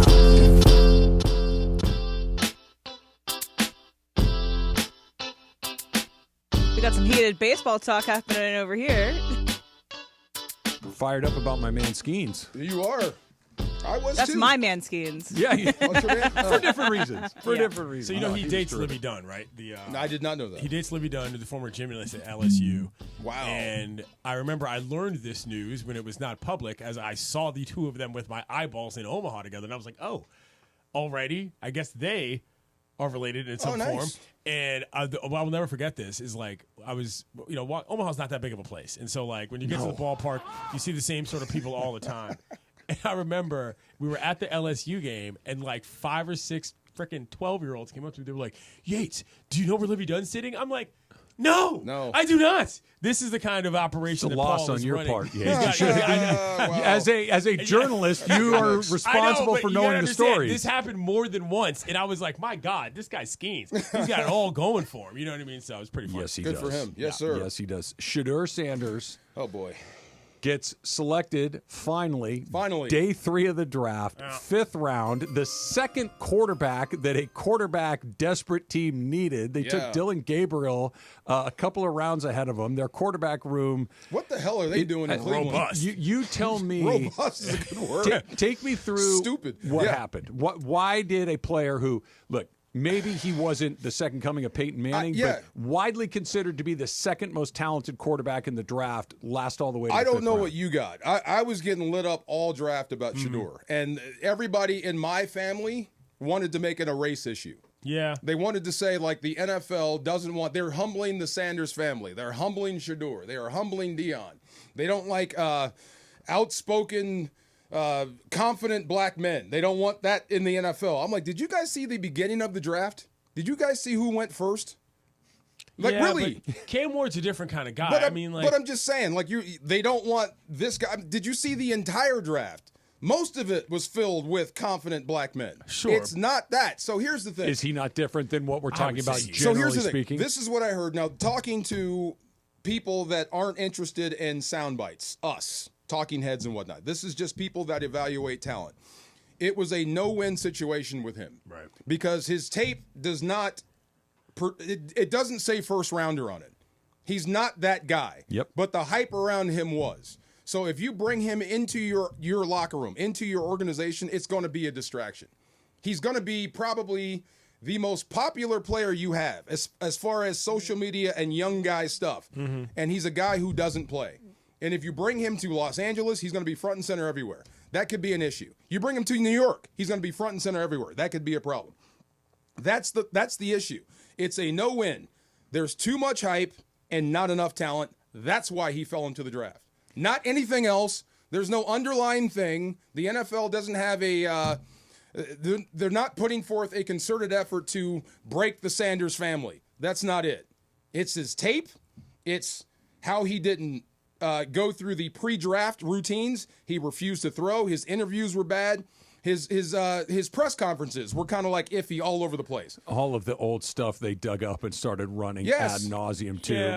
And the stuff that bothered me was he refused to compete. If you're that guy, compete. That's the number one thing Yes. I would say is the idea that the player he can be can only be accessed under sort of perfect conditions like we were talking about before. I think that's where most of talent evaluators are going to say, well, dude, like if you don't want to show me that you want it, then we don't want it either. And Or they don't know. They don't care. Or rather, they don't know. Show And me right here. While I do think there is some validity to the idea of if you look like that, your name is that, and you sound like that, people are going to assume that you don't care in a way that a guy like, I don't know, Cam Ward, they say, what are your hobbies? He says football. Yeah, you know what I'm saying? But like that's the kind of difference between those two guys. But I also think there was also a weird personnel need in this particular draft where that kind of guy just wasn't going to a lot of places. I would say a lot, but many other quarterbacks being taken ahead of him, like had it gone Cam Ward and then Jackson Dart, sure, and then we're down into the 5th round, but there were other players that were taken ahead of him. He was the 6th quarterback taken. He was the 6th quarterback taken. And right. You guys interrupt me whenever you want on this because I'm going to be a little bit all over the map. But I think this is a good example. And like if we took the blame pie, right? Yeah. Of everything that happened. Blame pie, yeah. If everything that happened, I think it's all of it. And we can do the sliders as to how much of this percentage is. I do think there was, and maybe this is a small percentage, maybe it's a large percentage. There was oh, dude, we're not going to let you come in like this. So we're going to make you drop. That's not it, Travis. But hold on. That's not it at all. You just said. That's not it at all. I just told you. You just said, though, that if bringing him is a distraction, then you have to do that as a protectionism element as much as anything. The first thing is his tape. What does he do well? No, that's what I was getting at. So I'm asking you guys, what does Shedeur Sanders do well? He's pretty accurate. He's pretty tough. How's his arm? Mediocre. How does he run? Mediocre. Is he an decision making is reasonably strong. I understand this. Okay. But the tape in that offense in college competition in a college offense, yes. The tape may be the biggest slice in the pie, right? But I think there are multiple slices. There are all of these things that add up to no, and it could be a new coach who has him in the building to become the next quarterback, but I got my guy right now. The second my guy has a bad game, I know that Dion or him or people in their universe are going to be making my life miserable. I just don't need that. If he were better, right now. they would have taken him early. And that's the thing. Yeah. The talent will trump all of these things. All of that goes away. If he were as better. talented as his father, nobody cares. And it's not the end of the road. You're in the league now. Who cares how you got in? Now go prove it. So if you think I'm wrong, go prove it now. I agree with all of that. But I do think it's all of this stuff, maybe to very small percentages to very large percentages. I think we got but caught I think up it's in all the part hype. of it. I think we got caught up in all the hype, and the tape never matched the hype. The thing ever. But here's the thing.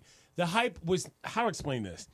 If you saw the tape, you realize the hype was a separate actual thing from the football. And what I never really felt that I saw was an indication and analysis of who we think he can actually be. Who is his actual pro cop and what's he going to do? To me, he was always going to be a guy that moved from Colorado to a system quarterback on a good team to perhaps be good. It was never going to be walk in off the street and start throwing lasers all over your favorite NFL city. Right. That was never the ceiling. So because he was paired with Travis Hunter in the hype portion, people found themselves looking at nothing other than, you know what I'm saying? Like they could not separate the two. That guy was never there. Okay. That's what I'm saying. It was never there. This guy was never there. I'm with you guys. So I'm going to make some stuff up here. If he's a middle of the pack talent, okay, is he an NFL player? Yes. Is he a high first round pick? No. He's somewhere in between those two things, right? Between can't play and first round, got to have him. He's a guy like, let's take a look and see what it is. Yeah. And if he comes in and becomes a game manager or assistant, whatever it is, who cares? The best quarterback in the history of the league is a system quarterback, as far as I'm concerned. But just did it better than everybody. If it's did it better than everybody. If it's that plus all of this other stuff. Yeah, all of this no-go. all of this stuff where I got to deal with this for a guy that may or may not be a starter in this league. I'll move on. But again, I'll take somebody else. I'll take a different guy. I'll take Dylan Gabriel. Okay, so my entire family went nuts, and the more they talked, the more they brought it around to them. That's what got me. This is another lynching. All that sort of stuff. When I was in high school, I was great, and I didn't get picked. I see that the liquor was comes flowing all that the way back around. I'm like, but dude, it ain't like that. It just he ain't that guy. I do say this though: quarterback is the worst coach position in the league, and part of it has to do with the fact that people don't understand where they can take chances and what they can do with certain talent levels. Worst coach position in the league. Easily. In college, maybe. No, in the NFL. Nah, that's why so many guys miss. No. That's why so many guys miss. No. There's so many, like, usually these top 10 guys that go to these bad franchises like the Jets, they're going to keep chewing up and spitting out quarterbacks. That's exactly what I'm referring to. Certain teams. But the quarterback. By and large, that's the hardest thing to do because guys aren't that good at it. But you're saying that's the worst coach position in the league. I believe that. It goes back to not even close. Name a word. Not even close. Name a more because most of those guys become coordinators. That's how you get jobs. That's a separate matter, though. But that's how you get jobs. You can't be a bad quarterback coach and get a job. That's not how it goes. Okay, time for me to go. That's part of the problem. Yeah, You know what I'm I don't saying? know about that. I do. I'm not as informed about who does this or that better. You don't put a bad coach with your quarterbacks. That's crazy. You'd be fired. Yeah, well, but guys get fired. Guys all get the fired time. all the time. That's what I'm saying. I'm not saying it's by a large mark. I'm just saying it's been for a long That's time. that's not People true. get That's not true at promoted all. to levels beyond their But that's not competence true at all the time. That's not true at all. You can't say that the worst coach position in the league is I'm quarterback. not saying that. What I'm saying is guys get promoted in a to a level. quarterback-driven league. Guys Come on, get guys. guys get promoted to a level. This is what I meant, and I'm not taking a shot at I you. get it, but this is what I meant. Talking to people who just evaluate talent and talk about football only and aren't worried about sound bites. Yeah, that's crazy. What you just said. I don't think it's that crazy. It How is many crazy. teams have that many? How many good, great quarterbacks are there in this league right now? 10. 10. I That's mean, a who's third? 12. Yeah, maybe? That's a third. Yeah. That's the talent level. But you're talking about Yes, coaching. that's the talent level. In my You're talking opinion, about hold coaching. on, DeMarco, what I'm saying is, and this is a larger thing, the days of a guy comes into the league, a guy sits behind another guy, a guy develops into another guy who's a third version of himself based on having been a college player, having been a young pro player, and then turning into a starter is low. They'll pick guys that they think are going to be good off the top. They'll make financial investments in them. If they don't develop into what they thought that they were going to be before they got Then there, they dump them. how do you explain Brock Purdy? I don't explain Brock Purdy. I don't think he's worth all that much money, to be quite honest. I mean, that's what I'm saying. He's a Mahomes is a starter. great example. Yeah, he's a starter, but I don't think he's going to be worth the cash that the market We'll gives talk him. about. We'll talk more about this later. Mahomes- That's just Mahomes crazy, is, bro. Mahomes You is a can't perfect say that. example. Yeah. Drafted, sat behind a starter, got a position, turned into the guy. So he did it by himself with no coaching. No. But he went their to a coaching place was with good. a good coach. That's what I just said. See, now you're getting me. I just said the Jets spit people out all the time. Yes, bad coaching. Certain franchises are bad. But you can't say the whole position is being coached There are poorly in the good and bad NFL. in all That is of them. absolutely asinine. No, Sorry. you're not understanding. Relative Yeah. to other positions. You see what I'm saying? It's not about the entirety of the league. It's about the fact that if you look at how quarterbacks are coached Stop. in terms of how much Stop. better they're going to get. You think that every NFL quarterback coach is an A+?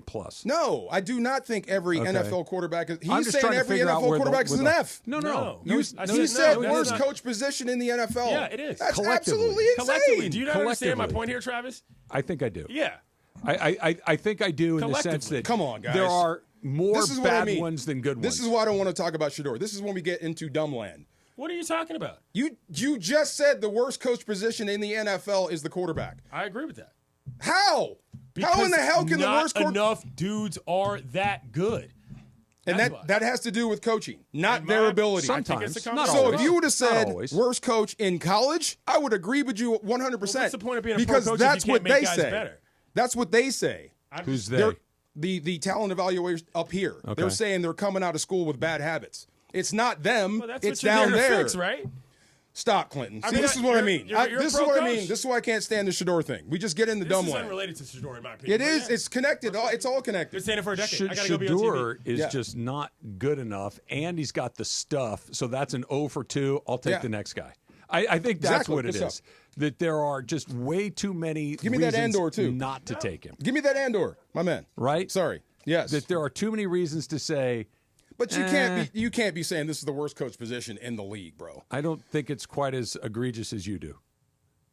He said the worst coach position in the NFL is Yeah. quarterback. What is the worst coach? See, this position is then? you and my brother. Okay, so let me ask you. If I say I'm going to go pick your kids up and we're going to have a sleepover here, what did Okay. I just say? I don't understand the question. You're going I'm to going to come pick up your kids Yeah. and we're going to have a sleepover here. Right. What did I just say to you? That you're going to have a sleepover at your house Where? with my children. Right. He said, I thought you meant at his house. How? You just said, he said the worst coach position is quarterback Yeah. in the NFL. That's it. That's what Okay. he said. Yes. But that's not what he said? No, that is what he said. That couldn't be farther from the truth. College, yes. NFL, hell no. Are you crazy? Factor Cap coming up next. It's Travis DeMarco, 710 ESPN. What am I doing? Pachanga here? I'm yelling. That's correct. You got Pachanga. I am yelling at Clinton and Travis. I'm busy right now. Hold on. You can win and move in to a brand new house courtesy of Pachanga Resort Casino. Don't move. I'm not done with you yet. Going on now through May 30th. Pachanga Club members can earn entries into the Home Sweet Win promotion by playing their favorite slot machines or table games with the club card. In addition to the home giveaway, Pachanga is giving away $50,000 to Habitat for Humanity of Greater LA. That's Habitat LA to aid in the rebuilding efforts following January's devastating fire. Saw new pictures of the fire from the air. Wow, unreal. Entries are now live through 9:30 p.m. on May 30. Play your perfect combo at Pechanga Resort Casino, Southern California's premier resort casino experience. And visit the Sweet Home Win webpage at pechanga.com/home giveaway for more details. You never have to miss a moment of LA's mega sports station. Get the all-new ESPN LA app. Just search ESPN LA in your App Store or Google Play. Download, tap, and bam! You got 710 ESPN in the palm of your hand. Don't navigate the legal system alone. Hey, it's Travis. At the personal injury law offices of Joseph S. Normand, they will fight tirelessly to get you the max compensation you deserve. Joe and his team understand the emotional and financial toll that an injury can take on you and your life. Call 213-747-2000 or visit normandlegal.com. The law offices of Joseph S. Normand have helped thousands of people like you recover millions of dollars in settlements and verdicts. Visit normandlegal.com or call 213-747-2000. Your recovery is their priority.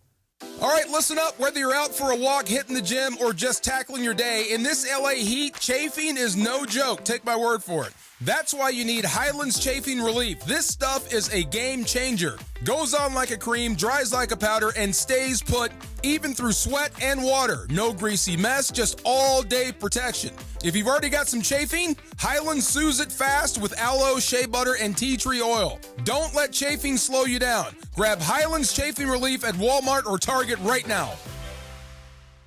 We expect our information in real time. US Med carries continuous glucose monitors, which provide real-time readings of blood glucose levels. US Med is an approved provider for Medicare and over 500 private insurers. So call 888-665-0696 today for a free insurance and Medicare benefits check as easy as... That's 888-665-0696. Progressive knows when you're on your boat, you're already on vacation. And Vacation You forgets all your worries. Vacation You doesn't even keep track of time and knows that time is a meaningless construct designed to control us, man. But Regular You knows you don't want to be too far out in the water after the sun goes down because Vacation You doesn't know how to navigate in the dark yet. Vacation You and Regular You really need to get on the same page. So bundle your boat with your home or auto policy and earn an automatic discount from Progressive. And spend the savings on the both of you. Progressive Casualty Insurance Company affiliates and other insurers. Not available in all states or situations. Here we go. It is Factor Cap time. Factor Cap on the Travis and DeMarco Show. Each weekday around 10:30, producer Emily serves up what's going down, and fun and frivolity ensues. Special thanks to the law offices of Joseph S. Normand for making Factor Cap possible. It's Joseph S. Normand. It's Factor Cap on the Travis and DeMarco Show on 710 ESPN. And if you've been hurt in an accident, let me help you. Call my office at 213-747-2000. That's 213-747-2000. Let's do it. Factor Cap right now. Take it away, producer Emily. Welcome to Factor Cap. Hi, guys. That's shoe polish. I'm sorry. Hi. Okay. But before I get into Factor Cap, listen all week to the Travis and DeMarco Show for your chance to win a $100 gift card to Islands Restaurants. Listen for your cue to call, and caller number 7 will win. Make sure you try their $10 protein bowls, available for only a limited time. Listen all week from 9 to noon on 710 ESPN. And by the way, my TikTok has been full of everybody needs to eat more protein. Everyone needs to eat more fiber, all that stuff. So maybe you go to Islands and get a protein bowl. And that'll fix it. Long border with a Impossible Burger Patty. Oh. At Islands. Yes, sir. More like fries, sounds please. good. North Yes, Shore tacos and an ice cold beer. Come on. And a good game. Yeah. Yes. The term North Shore only reminds me of Mean Girls. Because that's the name of their high school, is the North Shore. Anyway, so we're going to get away from football quarterbacks for a second. A debate that has been taking over Twitter has been, could 100 men take down one gorilla? And there are different aspects. Silverback gorilla. Sorry, silverback gorilla to be specific. Yes, like those are bigger.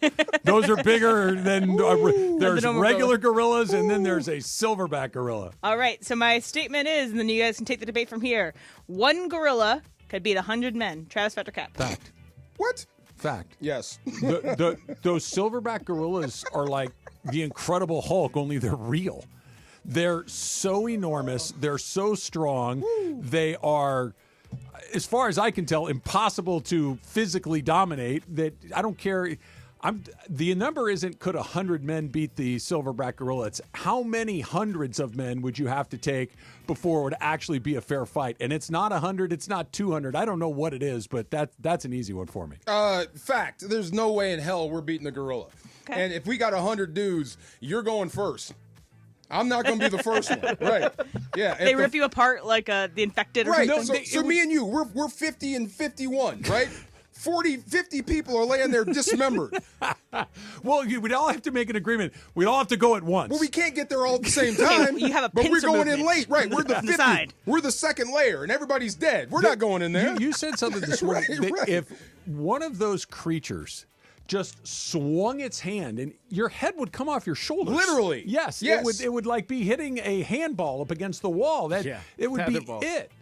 600 pounds, all muscle. We have no chance. Even with bats in our hands, we have no chance. Are you crazy? Who brought this up? It was a random person on Twitter that tweeted it out, and then it was getting just forced out there. It wasn't anybody famous, but famous people have joined in the conversation. Bats. If we had 100 baseball bats. Once we get a broken leg, I think we got a chance. because then it's hobbling. It's not as fast and as explosive. He's still but strong, by the way, I'm not saying it's a sure thing. Yeah. I just think we've increased our odds a little bit because physically we can't hurt that So thing. we're the last four standing. Yeah. Us four in this room. There's 96 all bodies. Dead. Jorge, you go first. Get in front of it. I'll hit it from behind. Go ahead. Get in front of it. I think the move is to, come from multiple sides, and then the people from the back need to get into the gorilla's eyes and cover up the gorilla's eyes so it's blind, and then you This is like when hyenas take down an elephant. Yeah. Exactly. You have to kind of come from a lot of different, and quick strike and back out, quick strike and back out. Get the thing on tilt, but let's send our least favorite people first. The first round goes that way. No way. Unless the 100 guys are armed with bazookas, the gorilla's winning. All right, Jorge, Fat Cap. Heck no. This is cap. We can't do it. Not even with 200. That's fact, right? No, Cap. Oh, well, fact is that We the couldn't beat it. gorilla would beat Right. it. We cannot beat it. Okay, so over the draft, there are two QB rooms that I think I would love to see Hard Knocks. One of them happens to be the Browns QB room, and that is the QB room consists of, if you don't know, Deshaun Watson, Joe Flacco, Kenny Pickett, Dylan Gabriel also drafted this past weekend, and Shedeur Sanders. That's the Browns. The Giants QB room is Russell Wilson, Jameis Winston, Jackson Dart, and Tommy DeVito. Ooh. Okay? So if you have to choose between these two QB rooms, if you followed these teams, you'd be like, I think our QB room will do it. You would rather have the Browns QB room than the Giants QB room. DeMarco, fact or cap? Fact is Browns. Fact is Browns. I'd love to see that room. I would. That's going to be something special with all those guys in one room. But I heard Watson is done, period. Might be. Yeah, like he's not going to play He's again. technically on the depth chart, so I included him because he's technically there, but I agree, he probably won't be When I was laughing about it, they were like, don't worry about him. It's the other four. But yeah, why would you draft a guy and then draft another quarterback behind him? It doesn't make sense. It doesn't make sense. By the way, Dylan Gabriel's dead man walking. Right, we'll see. It's just we'll see. But that would be a great Hard Knocks. Travis. So I believe this comes down to a choice between who would you rather watch for an extended period of time. It's basically a face-off between Shedeur and Jameis. Because the rest, like Russell Wilson, is arguably the least interesting person on the face of the earth to me. Russell Wilson and Jameis Winston in a room together, they'd have a corny off. Oh, but Jameis, I think Jameis would kill him. I'm in pro terms of Jameis. funny. Yeah. I really like Jameis. I think he's very entertaining. He's a little corny though, but in an endearing way. It's in there, but it's in an endearing way. Correct. I agree. If I'm Russell, I am FaceTiming Sierra. The same reason that Shedeur Sanders got picked in the 5th round is why I want to see him in this Hard Knock situation because something's going to happen. He's going to say something. Deion's going to say something. He's not going to play, or he is going to play. He's going to play well, and he'll talk, or he'll play bad, and he'll talk. He is interesting. Whether you like him, dislike him, or anywhere in between, he's an interesting individual. I think it's the Browns by a hair because of Shedeur. And we have Tommy DeVito. Eh? Yeah, but he's just and his sucks, agent. and he's not a part of it. I want his agent. Oh, Tommy Coldcuts. Tommy Cutlets. Tommy Cutlets. Great Great name. Cold Cuts is the guy from What About Bob? Bob Does Sports. Oh, okay. Yes. Okay. Jorge, would you rather see the Browns QB room than the Giants? When you mentioned corny, I wanted to add the agent. Just that's the cherry on the top to the corniness of the whole thing. See what he does with this second time around, third time around, whatever he's around. Who's the quarterback of the Browns in Week 10? Ooh, that's a good question because if it's Week 1, I think it's going to be Flacco. I'll say Flacco. I do too. Flacco. You think he holds on to it? Yeah, Flacco. Yeah. What about the Giants? It might be Dart by Week 10. I think so too. Yeah, it might be Dart by. Yeah. What's next, Deb? Depends. Okay. One last thing for you guys. So yesterday I had a kickball game, and it got a little. It was a very close game. We ended up losing 7-6, and it was frustrating. But the other team also tended to be, I wouldn't say the most sportsmanlike. Chippy? Yeah, chippy. They pushed one of our players over because they were in the baseline, but full-on two-handed pushed my friend out of the way. And Fernando Vina with Albert Bell. Yeah. I almost went full-on, defense of her, but I didn't. I just wanted to keep it clear. Anyway, it got me a little worked up. I was not in the best mood yesterday afternoon after this game was done, and it's it gets the competitive juices going. It's okay to get worked up for rec league sports that don't matter.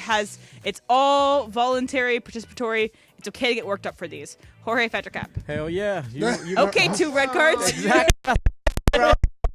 You take it too serious, you play a little too hard, and the other team can't play as hard as you. I'm sorry, you paid for the same thing I paid for. That's right. Let's take it. Let's make it competitive here. So yeah, fact. All right, it's okay to get worked up for rec league sports, Travis. For me, it's Cap, and is it exactly why I don't do it?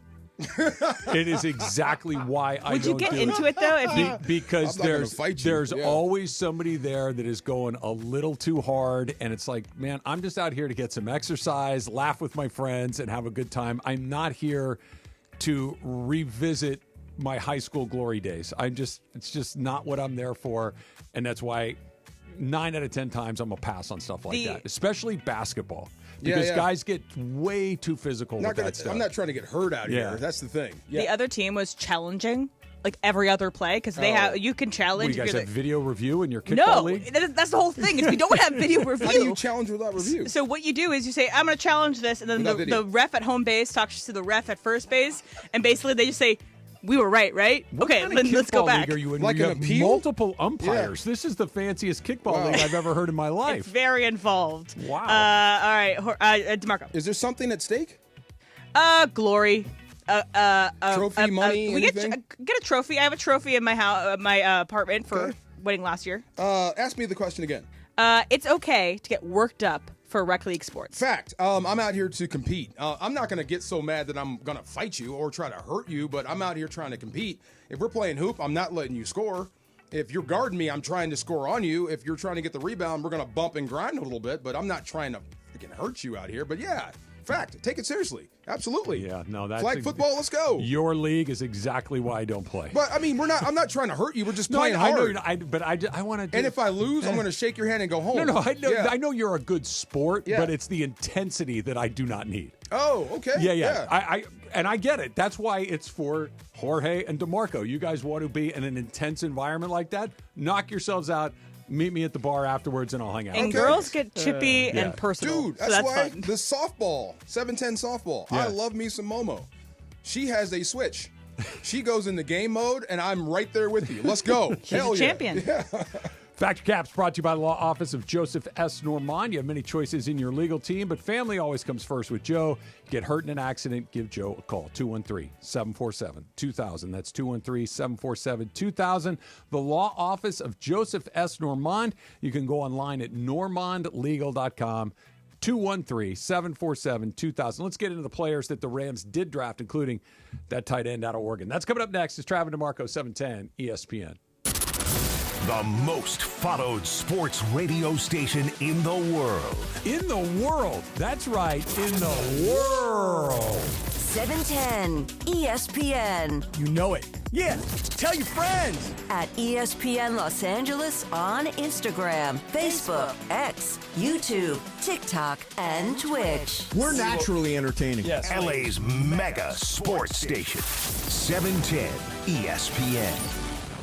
Hey guys, it's Sedano. LA, it's time to get real. Jacob Imrani, he's the real deal. Call Jacob. He's recovered hundreds of thousands of dollars where other attorneys might settle immediately for pennies. Jacob is not afraid to fight for you. Get a partner who's committed to turning your setback into a comeback. Call him at 844-24-JACOB. That's 844-24-JACOB. Or visit him online at calljacob.com. Jacob's the real deal. Call Jacob. Big on protein, rich on flavor. The new $10 Islands Restaurants protein bowls are here for a limited time. Packed with over 40 grams of protein and stacked with fresh ingredients for the flavors you love. Just in a bowl. Find your protein paradise at islandsrestaurants.com. The sports calendar is heating up, and with ESPN Bet Sportsbook, you can go from checking news and stats to placing bets in just a couple of taps. Stream games, bet live, and get exclusive offers when you link your ESPN account. Right now, you can get $100 in bonus bets when you make your first $10 wager. Download the ESPN Bet app and sign up with promo code JOEQ to get started today. That's JOEQ, Joe Q. Must be 21 plus. Gambling problem? Call 1-800-GAMBLER. Terms and conditions apply. See app for details. Offer not available in New York. Vivid Seats is your ultimate destination for basketball and hockey this season. With a game-changing rewards program and an unbeatable selection of tickets, they make it easy for every fan to watch their favorite teams and players in action. Catch every one-timer and buzzer-beating 3 live and in person from your favorite seat. Plus, every ticket is backed by a 100% buyer guarantee, giving you peace of mind with every purchase. Don't miss out. Visit vividseats.com or download the app today. Vivid Seats, the official ticketing partner of ESPN. This is the Travis and DeMarco Show. Now weekdays 9 a.m. to noon on LA's mega sports station. 710 ESPN. Can I say that? Yeah. What happened with Shedeur and the Ulbrichts? The prank phone call? The prank phone call? That was about as dumb. Who was the player that was right before he got drafted had the weed mask on? Oh, Laramie Tunsil. Laramie Tunsil. That was just as dumb. Are you out of your freaking mind? You thought you were going to get away with that? Put the weed the gas mask on, or was that a picture that dropped right before? I think he had put it on or was wearing it, or I thought it was I think video. it's a picture that came Was it just out. picture? There's a picture or video that came out. Right before the draft, the picture kind of like broke. Yeah. And it was out there. Because if he was doing it right before, I'm like, damn, Either bro. way, dumb, young, you Yeah. didn't think that people would see it. That was just, kids being kids. He But recorded it and put it out. that was dumb. So you I know people are going to see it because you take your phone out and record you yourself were calling this. that close to costing your dad a job. Yeah. Your entire career is out the door because of stupid stuff like and that. that's why it just, there was nothing about it that wasn't incredibly stupid. The one very small carve out is what we were talking about a second ago. When you're 22 years old and male, you're real stupid. Very. You're real stupid. And you think things that are funny that are just empirically not. That you think, like something like, whether you like Shedeur Sanders or you hate his guts, that's a really messed up thing to do to a guy. Correct. And number two, it's his moment. To try to hijack his moment with your laughs, goof is just, it's a bad deal, For man. laughs, And for laughs. The universe does not like stuff like and that. to betray your dad's trust. But if too. you find out that he gave him that number, you're done. You're done coaching, period. Oh, yeah. Now, another thing is, if he, I left my laptop open and he saw it and wrote it down and did that, man, I might not trust you again as my son. Really, that's like stealing money out of your wallet or stealing your car. It's not good. Right. It's not good. Yes, and then you do that and publicly embarrass me. That's And stupid. For that kid too, it's kind of the time where you're gonna find out. Right. You're gonna mess around and you're gonna find out, and that's kind of what's happening to him. And he issued an apology, which is a good thing. And the Falcons released an apology, but it's not going to make up for anything. I needed don't some think. tears, though. I wanted a kid crying on TV. I'm so sorry. Don't give me words. I want to see something. You bring up a good point. Yeah. I don't know what the kid's situation is exactly, but I would imagine dad's bankrolling some of that situation to a certain degree, and that you nearly took the check out of dad's pocket. Lost the house. And by the way, all of a sudden, I don't know if I can hire that guy. Right. Yeah, maybe you can, maybe you can't, but yeah. I know what would help me. I want to see a public spanking. Spank him. Spank him on video. You want to go medieval, right? Right there. Yeah, Spank him. yeah. Yes. It was. We do not go. There you go. So Rams had 6 picks. And let me put this out there, because when I was looking at the picks over the weekend, it was like, okay, cool. I like this guy. I like that guy. But it felt like it's like what the wow pick was kind of missing. It's because they got the first-round pick for next year. They got two first-round picks. So for me, I keep having to remind myself the reason there isn't that, we got that guy, is because they flipped it for next year, so they'll have two first-round picks. And maybe they can flip it for a player. They can flip it for a different pick or whatever. But they gave themselves a lot of options. And then ultimately they end up with Ferguson out of Oregon as a tight end. And you and I both talked about how that's kind of the position that we really haven't had the dynamic playmaker, and this guy looks like he could be a playmaker. He's fast. I talked to LaFleur right as the draft ended, and he said, and I don't think he meant this exactly, but he said this was his favorite player in the draft. Really? And that's what I said. I'm like, really? Your favorite player in the entire draft? All of them? That's what Or the guys that they had a chance to get. That's where I'm leaning in, because we were both headed towards the we were actually in the bathroom. Yeah, that's weird. Never mind. Before or after 7-Eleven? This is before. But he said his favorite player in the draft. He's super fast, super strong. He's a guy that would come in and learn under Tyler Higbee. Yeah. Learn the ins and out of the position. Learn how to be, tougher, I guess. But everything else he's got. He's strong. He's a dog. First thing he said was, he's a dog. Yeah. Love that about tight ends. Yep. And he can catch. So I don't know how much you're going to see him, if he's going to be counted on to play as a rookie, but at some point, this is going to be the guy we talk about every single Sunday. I've been told by people that know this stuff far better than I do that learning to play tight end in Sean McVay's system is extremely complicated. Bro, there's no way. If you are a tight end and you make the Pro Bowl in his offense, you're the guy. You're going to the Hall of Fame. Yeah. You're expected you're expected to block like a tackle and receive like a skill guy on the outside. Yeah. On every single play, plus know all the adjustments, because when Matthew... Is that the harder part? When Matthew Stafford makes an audible or an adjustment, chances are you are moving. Yeah. Yeah, maybe receivers move up or down on the line or off the line, but you're the guy that has to know everything, run and pass. You have to be just as smart as he is. Yeah, is that the part that complicates it? God, because, yes. Look, that's what hold guys back in this offense. Be able to block like a tackle and run routes like a wide receiver. That to me seems like a physical thing. Like more reps, you can do it. It's a smaller group of people that can do both of those things. Right. But okay, do both of those things and process the field like a quarterback. Man, right. That's a huge ask. With Stafford, because if he changes protection, you're involved. If he changes the route, you're involved. If he goes from pass to run, you're involved. And you have to know all that and be durable. So he loves him. He loves his athletic ability. But the one thing he did say was coming to learn under Tyler Higbee. So this will be a project until he's ready. So they did not draft a corner, right? The fact that they didn't draft a quarterback is not a huge surprise. That seemed like a lot of smoke, and then they had a chance to take a bunch of guys. They took nobody. So clearly they're comfortable with their quarterback room as currently constructed. And you've said Arch Manning next year and next year's draft class. That was just a joke. I know. That's part of the Shedeur thing, because the quarterback class coming out in 2026 is a lot better than this one. Yeah, exactly. Yeah. And I know you're joking, but it's also, who knows? Right. Who knows how the season unfolds? Who knows? They have 2 first-round draft picks. Who knows how you can maneuver to try to get something like this done? But they didn't do quarterback. They took a tight end with their first pick. They took another edge, kind of doubling down like you've talked about. Okay, another running back for the 8th consecutive year. Right. They've drafted a running back, but no corners. And instantly, to me, tell me if this is crazy, that to me made me feel even more likely that Jalen Ramsey's coming back. Maybe. I hope so, if they can work out the numbers. I mean, I'm sure everybody wants him back. Yeah. I mean, there's not a guy, a player, coach, what have you, front office person that doesn't like Jalen or want him to come back. It's just, can you fit him in? Because I think Miami just paid him. Yeah. They just paid him, and then they're letting him go. So that's an issue. And what do you give in return to get him? Well, I think about what they gave up.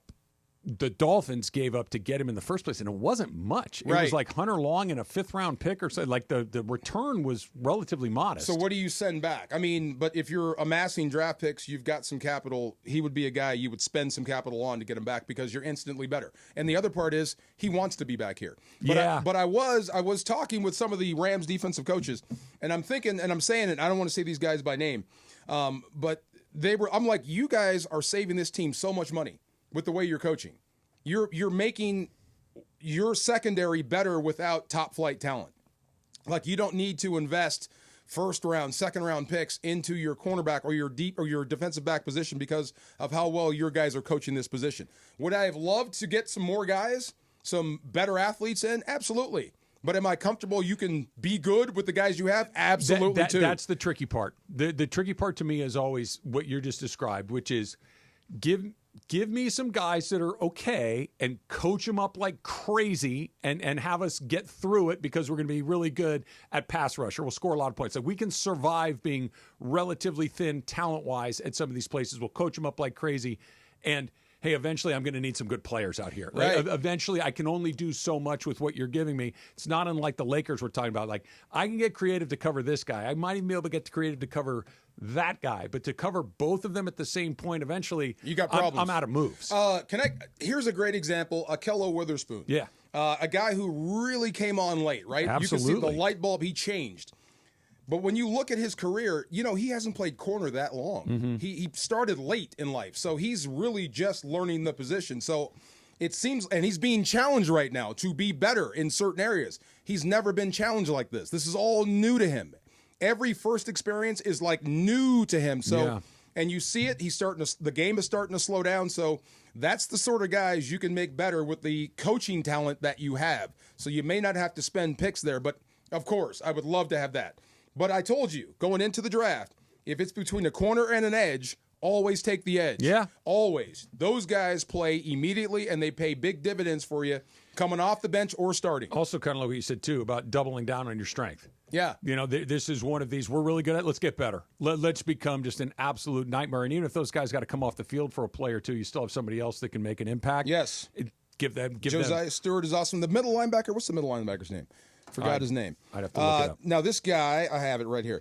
But they said, he's like the second or third linebacker off the board. He's better than his draft position.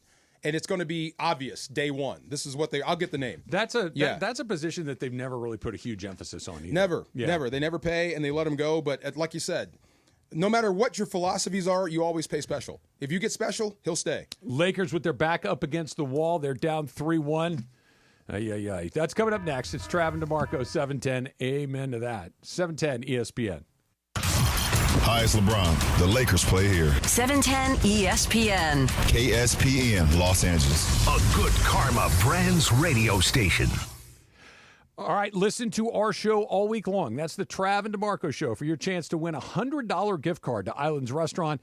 Give us a call right now, 877-710-ESPN, 877-710-3776, and caller number 7 will win a $100 gift card to Islands, and make sure to try their new $10 protein bowls available for only a limited time. Listen all this week to this show right here, 9 to noon on 710 ESPN. $5,000. That's the average amount of money people in the U.S. are now spending on gas in a year. $5,000. That's crazy. If you drive, you have to download Upside, the free app that gives you cash back every time you get gas. That's right. You can earn real cash back with Upside just by buying the gas you're already buying. You can literally start earning cash back today. I use Upside every time I fill up, and I've already made around $200-$300. You're putting gas in your car anyway. Why not get real cash back? If you like free money, download Upside. I'm saving the cash I earn from using Upside to help pay for a vacation later this year. Download the free Upside app now to earn cash back every time you buy gas. Use promo code RADIO to get an extra 25 cents per gallon on your first tank. You can cash out anytime right to your bank, PayPal, or a gift card for Amazon and other brands. Just download the free Upside app and use promo code RADIO for a 25 cents per gallon bonus on your first tank. That's code RADIO for a 25 cents per gallon bonus.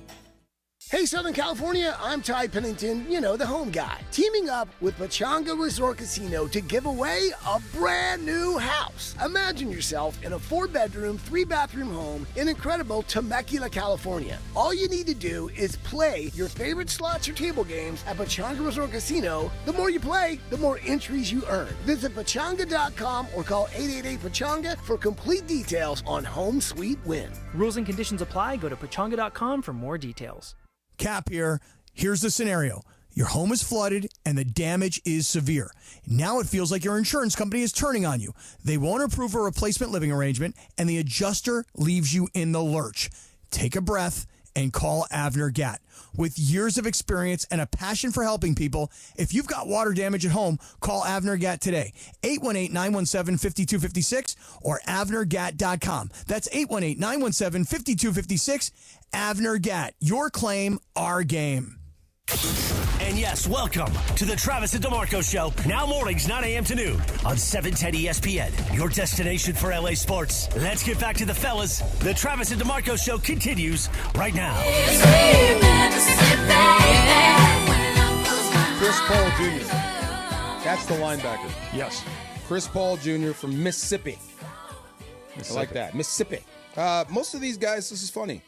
The guys they drafted are from big schools, number one, but they've all been through to multiple schools. Not all of them, most of them. Boy, that feels like that's just going to be everybody before too long. That's the way it's going to be. Yeah, the guy that shows up and stays for 3 years, unless you are a mega stud and you just play right away from the moment you get there and the school keeps paying you to keep you there. Okay. That guy's just Dylan Gabriel's been everywhere. This came from an area scout, and he said it's all messed up in college right now. The money in college is either the freshmen or the transfers. Yeah. So if you're a guy that's been there 2 or 3 years, you're making 20. This guy that just got here is making 200. Yeah. And I'm balling, and he's sitting on the bench. That's not going to work for a while. That doesn't make sense. No, it doesn't. Yeah, it's crazy. But they've all been to multiple schools. It shows a level of want to and stick-to-itiveness that you are willing to transfer and move up, and then you're in the pros. And don't they usually tend to get guys that are a little older, too, especially later in the draft, of guys that have been around to play maybe 5 years instead of 4 years? That might be like when we say you go out and look for Rams. Yeah, that's a less thing, right? Yeah, the guys you're looking for that probably are going to be older. The things ready to play now. Yeah, things you covet and value probably tend to be older players. That makes sense. You know what I wish we could do? Just kind of like snap our fingers and fast forward. I don't know if it's 5 years. I don't know if it's 10, but let's get to the point where we have the NIL thing at least somewhat figured out to where it isn't where we are right now, where a guy's on a new team every year. And every year I know it's going to take some time, but I think they'll get there. They'll figure something out. Yeah. But this thing is just the bananas. other sobering thing, and this is we were having fun laughing at the coaches because we were talking about coaches reactive and proactive, and that fits with JJ. Are you proactive? Are you telling me things that are about to happen? Or are you yelling at me after they happen? Yeah. Proactive, reactive. Yeah. But all these guys that are coming in now from college football are coming in with money.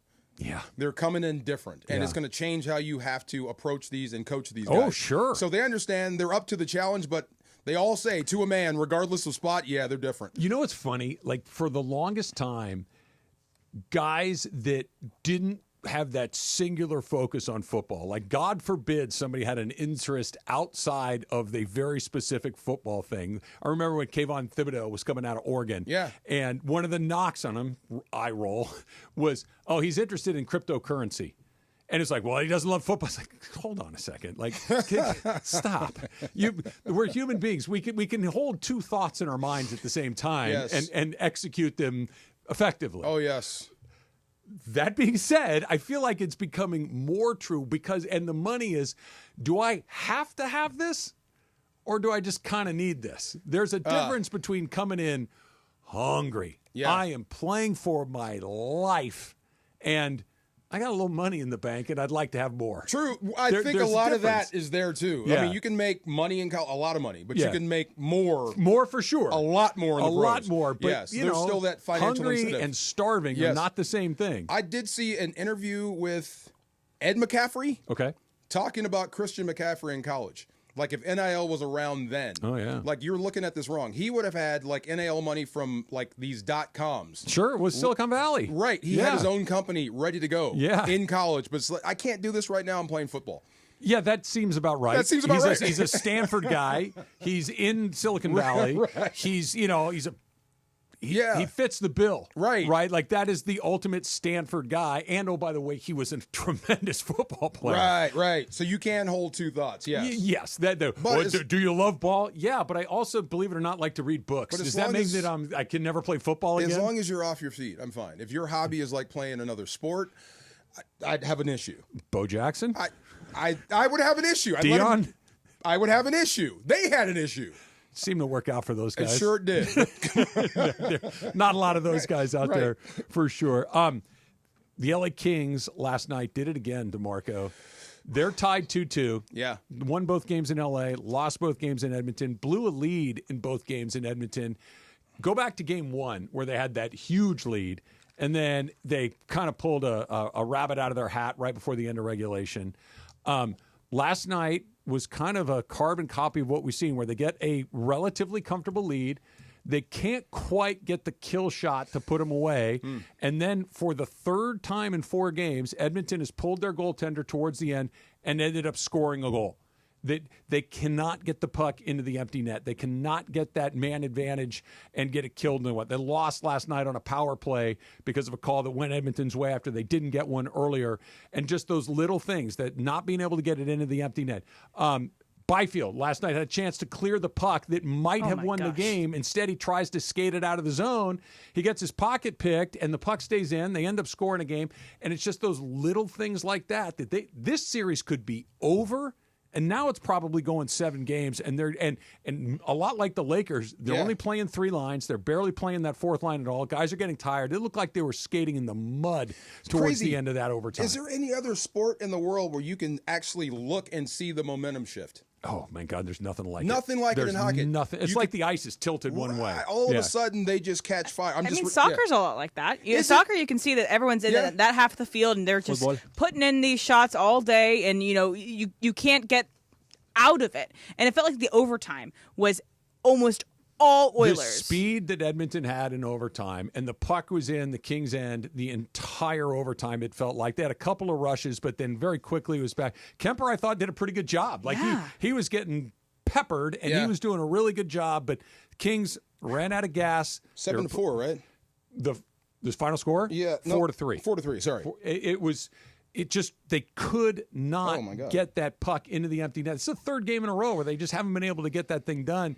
And you just wonder how many times you're going to let them have life before they're the ones that are getting all the opportunities. Is it demoralizing as a player to just always be like, we can never rest? They've always been up by multiple goals, like you mentioned, and you're against this team that has these big bads on the other side. Like, you got Connor McDavid, you got Draisaitl. If all these people that will never let you win, it must keep you up at night. It depends. Like with football, there's a path to victory. The team we're playing is obviously better than us, so we have a path to victory. One mistake, and we're going to get steamrolled.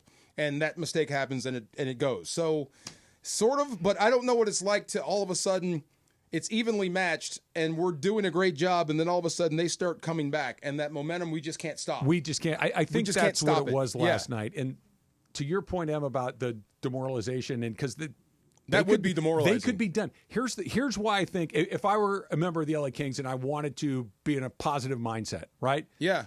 The playoffs are never easy. It's never easy. You're going to be miserable.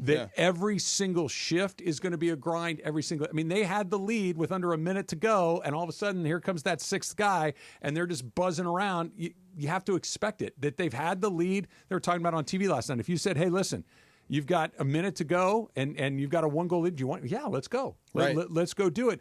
And they just can't make the right decision. They can't get the puck in the empty net. They look a little tired. The other team all of a sudden catches a break. They're playing not to lose. We got them right where we want them. I felt like that in the overtime and the end of the game. They're playing not to lose, not to win. I thought at the end of overtime, at the end of regulation, yes. In overtime, it just felt like Edmonton was just running circles around. Done. They just were faster. If you're Jim Hiller and if you're JJ Redick, how do you get your team to form this momentum in your direction? Because it feels like everything's like they have reasons to be upset with themselves. They have reasons to be down. If I'm this is just a guess. I would bet the Kings are motivated to play again. Yes. I think the Lakers might be demoralized. I completely agree. You got to beat this team 3 times in a row? The difference is the Kings have shown for long stretches of time we're better than they are. Yeah. We just need to get Lakers, that last sorta. little thing done, and we're going to win. We're gonna clear the puck next time. Yeah. That puck that misses going in by this much on an empty net is actually going to find its way in. We're going to win. We're better than them. We've been better than them in 4 games. I know that it's 2-2, but just keep doing what we're doing, and we're going to win. We're better than they are. We are better than them. I don't know. I don't think JJ can say that to his guys with the Lakers right now. Even the Lakers have a lead. I can't ever say that the Lakers are better than the T-Wolves right now. Let's pick this up on the other side because I like the way that the Lakers were playing with one exception. That's coming up next. It's Trav and DeMarco, 710 ESPN. LA's mega sports station. 710 ESPN. Don't navigate the legal system alone. Hey, it's Travis. At the personal injury law offices of Joseph S. Normand, they will fight tirelessly to get you the max compensation you deserve. Joe and his team understand the emotional and financial toll that an injury can take on you and your life. Call 213-747-2000 or visit normandlegal.com. The law offices of Joseph S. Normand have helped thousands of people like you recover millions of dollars in settlements and verdicts. Visit normandlegal.com or call 213-747-2000. Your recovery is their priority. Why do we grill to order at Waba Grill? Because it's just better for you. Our Asian-inspired menu has high-quality proteins that are healthier for you. Download the Waba Rewards app or order online at wabagrill.com. Waba Grill, it's for you. Hey, it's Bethel Duran. If you've ever been in a car accident, you know how stressful it can be. My boy Leo and the crew at Active Collision are there for you. They're the experts at taking care of your business. I'm dealing with it right now. Hit and run. The back of my truck was smashed. I thought it was just a simple fix the tailgate. No. Leo said, boom, boom, boom. This is a problem, Bethel. Let me take care of it. 626-330-0100. 626-330-0100. You'll get a 50% discount on your deductible when you let them know that 710 sent you. Or check them out on Instagram at active.collision.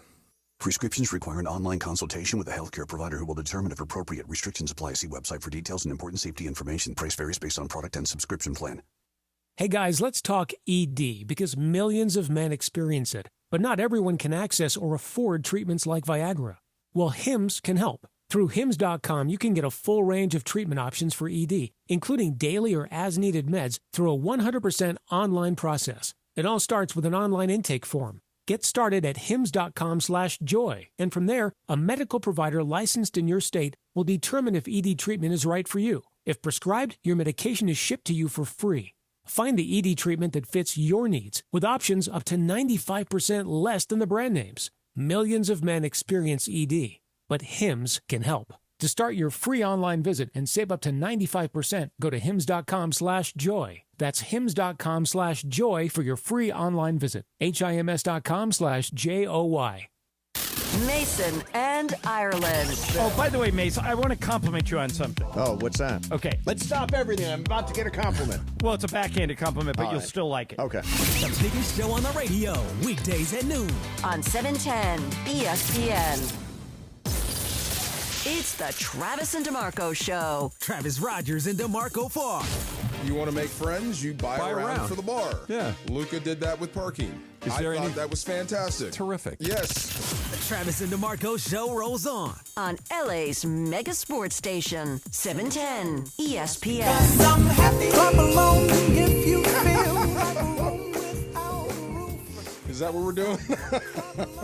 Kind of feeling it. Is that what we're doing? Yeah. All right. Jorge was making friends at the Dodger game when he wasn't getting kicked out of the stadium club. What do you mean? So we get to our seats, and there's a couple of girls back there. Oh. Jorge's got the Riz. Oh, yes, he does. They thought so. Yeah, let's go. So there's a couple of girls back there trying to, they're just yelling. They're yelling stuff. Hey, whatever. And then they say, man, we don't belong over here. There's we belong in the pavilions. And then I turn around. I was like, as a matter of fact, yes, we belong in the pavilions. And she's like, did you just say that, we're not supposed to be here? I was like, no, I said we, right? So then she's like, yeah, well, how'd you get these seats? And then they look at Travis and they ask, is that your boss? Oh, no, they did not. Wow. And I went, no. No. We're co-workers. And I said, we're friends. We work together. Yeah. And then they were all in. And then the one that was the most vocal, I think the jersey. She'd been overserved a little bit, I think, tipsy. at this point. Okay. And next thing I know, her phone had fallen. She dropped it. She was in the row behind us, but it slid to the row in front of us. Okay. Correct. So it was an interesting Were they situation. Jerky? No, they were No, fine. they were nice. They were and just fine. kind of loud. Yeah, Oh, It was okay. fine. No, they were so then super she- I nice. thought they were being rude. Like, what are you guys doing here? So then the girl says, she's like, are you going to be able to handle us for the rest of the game? And we're like, oh, absolutely. Like, yeah, we're all having fun, having a good time, whatever. So then I get up to, use the facilities, and then I come back with, food. And she, as soon as I'm leaving, she's like, are you leaving without me? And I was like, Hey, and then offering all the after the game. Yeah. Remember, there's You're this gonna drive place- us there? Yeah, and I'm like, dude, no. Ooh, okay. Yeah. That's when I hand you the phone and say, call your wife. Yeah. so then her phone slides down to our row, right, DeMarco? Huh? Her phone slide down to our row, and I said, hey, I know you want us to have your number, but man, giving us a whole phone is something else.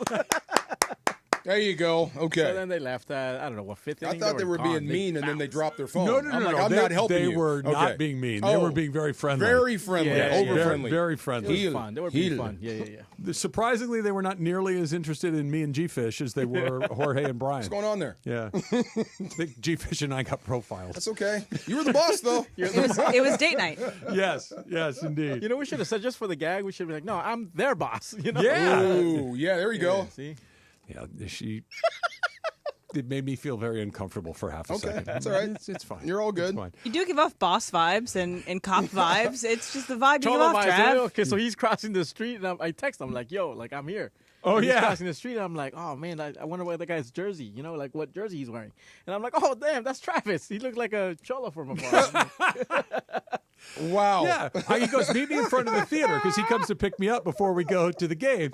And I'm like, okay. So I walk over there and I'm standing there. I got my jersey on. I got my jacket on. I got my Dodger hat on. And I'm standing there. And he's like, when he texts me, he goes, I'll be there in 2 minutes. And I'm standing there, I don't know, 5-6 minutes. And I'm right where he told me to be. And he's like, hey, I'm out front, fool. And I look at him like, oh, there he is. And you didn't see me. Didn't even see him. Okay, look at you. Too skinny. Travis, the mob boss. See? The shot I don't caller. like that I cop. I'm like, what? Yates has accused me of this. Yeah. That I have cop vibes. You have vice principal, cop, other vibes. What's the cop portion You look of like this? a retired cop. I told you. Yes. If you put on a Hawaiian shirt, you are a retired cop. You are. You're that guy. I do like a good Hawaiian There you go. shirt. Outside spraying your lawn. I mean, that doesn't sound terrible. That is, got to get those brown patches watered in. With a cup in your hand. Yeah, Yes. Yeah. All right. So the Lakers are down 3-1. Done. And look, they've been in all of these games. Mm-hmm. I really liked what I saw yesterday, even as we got deeper and deeper into the fourth quarter, because I never got the sense that they were panicking. I never got the sense that they were going too fast. You know, sometimes when a big lead starts to slip away and you try to do a little too much, you go away from what it is that you're doing that's working. And I didn't get that sense from them that they were pretty deliberate. They were pretty good in some of the defensive stuff they were doing. They were still working hard.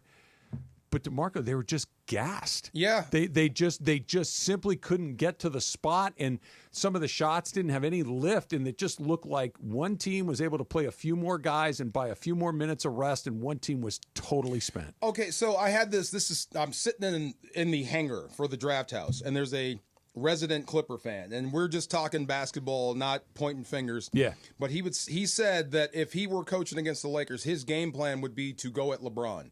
Go at LeBron and make him expend himself. Sure. And we're giving him credit on the defensive end. He was fantastic. He was really good. Did not score in the fourth. Nope. I think that has merit.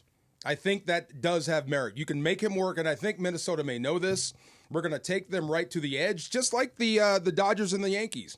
We're going to put them in the deep water, and I bet they drown. Yep. They're not going to have enough horses. That's exactly what it felt like. Right. Like you may be able to hang for a long time. You may be able to stay around for a long time, but before we're done with 4 quarters, you're going to falter. We're going to win. And I would say this. If I'm the T-Wolves, don't panic. Just wait. Just Eventually, wait. They're going to crack. Keep pushing. Keep making them work. Right. Keep attacking LeBron. Keep making Luka work to get the ball up the court. Keep doing all of those little things, and eventually there'll be a hiccup. If you're the other coach and you reverse engineer the Lakers, and you're thinking, if we get them to this point, they don't have another answer. No. And I think that's what you saw. And that's where they are. That's where they are, right. And I don't think it's, JJ, what are you doing? I don't think it's JJ played it. It's like, guys, this is our best shot. It just may not be good enough. Right. That if this is the high hand I have, right?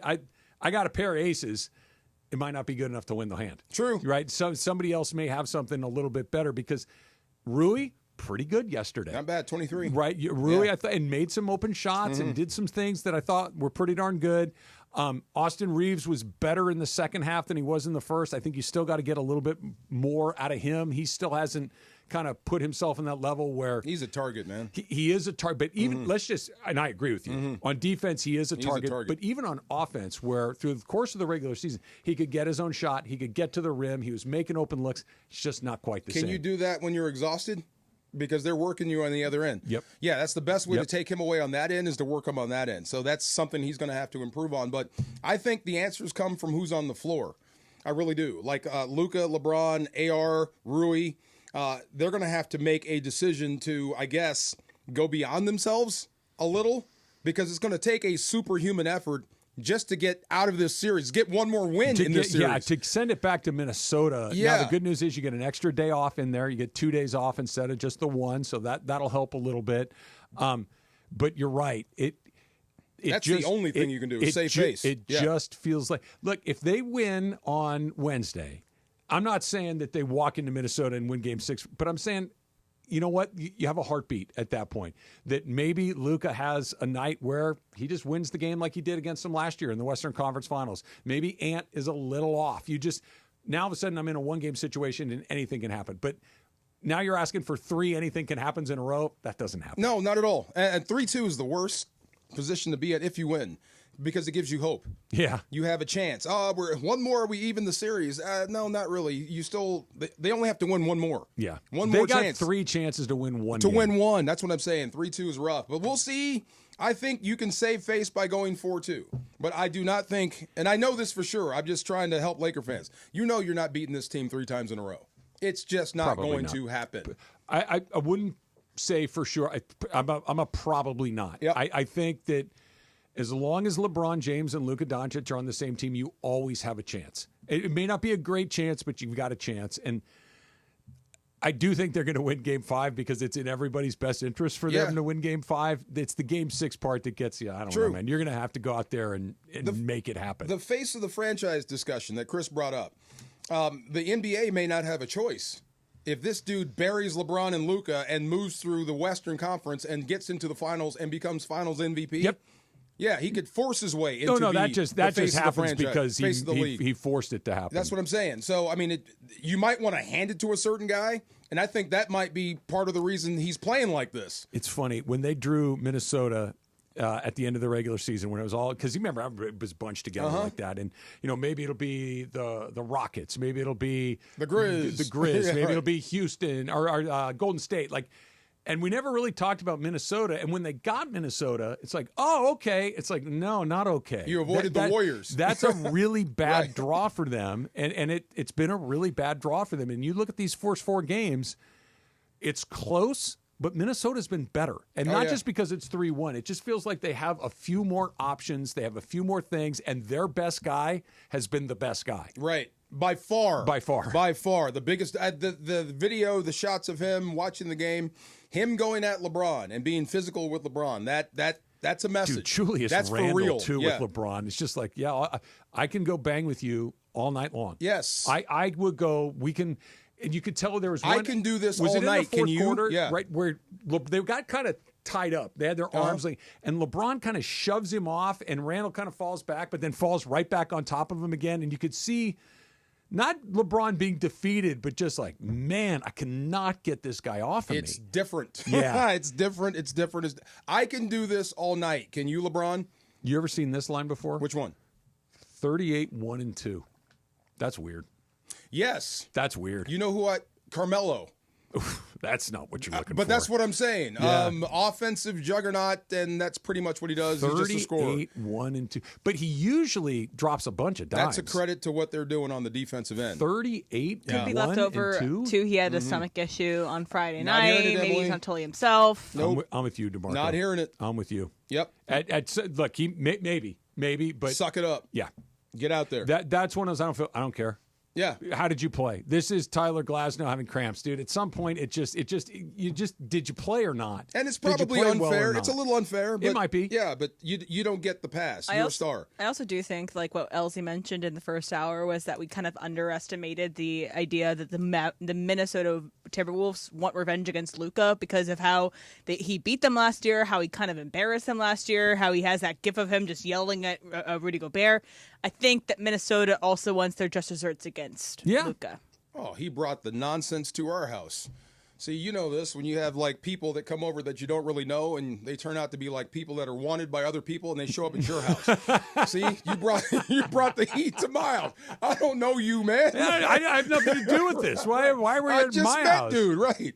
I have just one small piece of basketball news, but it is official that Damian Lillard did tear his Achilles. Oh, man. So he will be out for the rest of the season and likely all of next season with the recovery from that, and it puts into question what's going to happen with the Bucks going forward.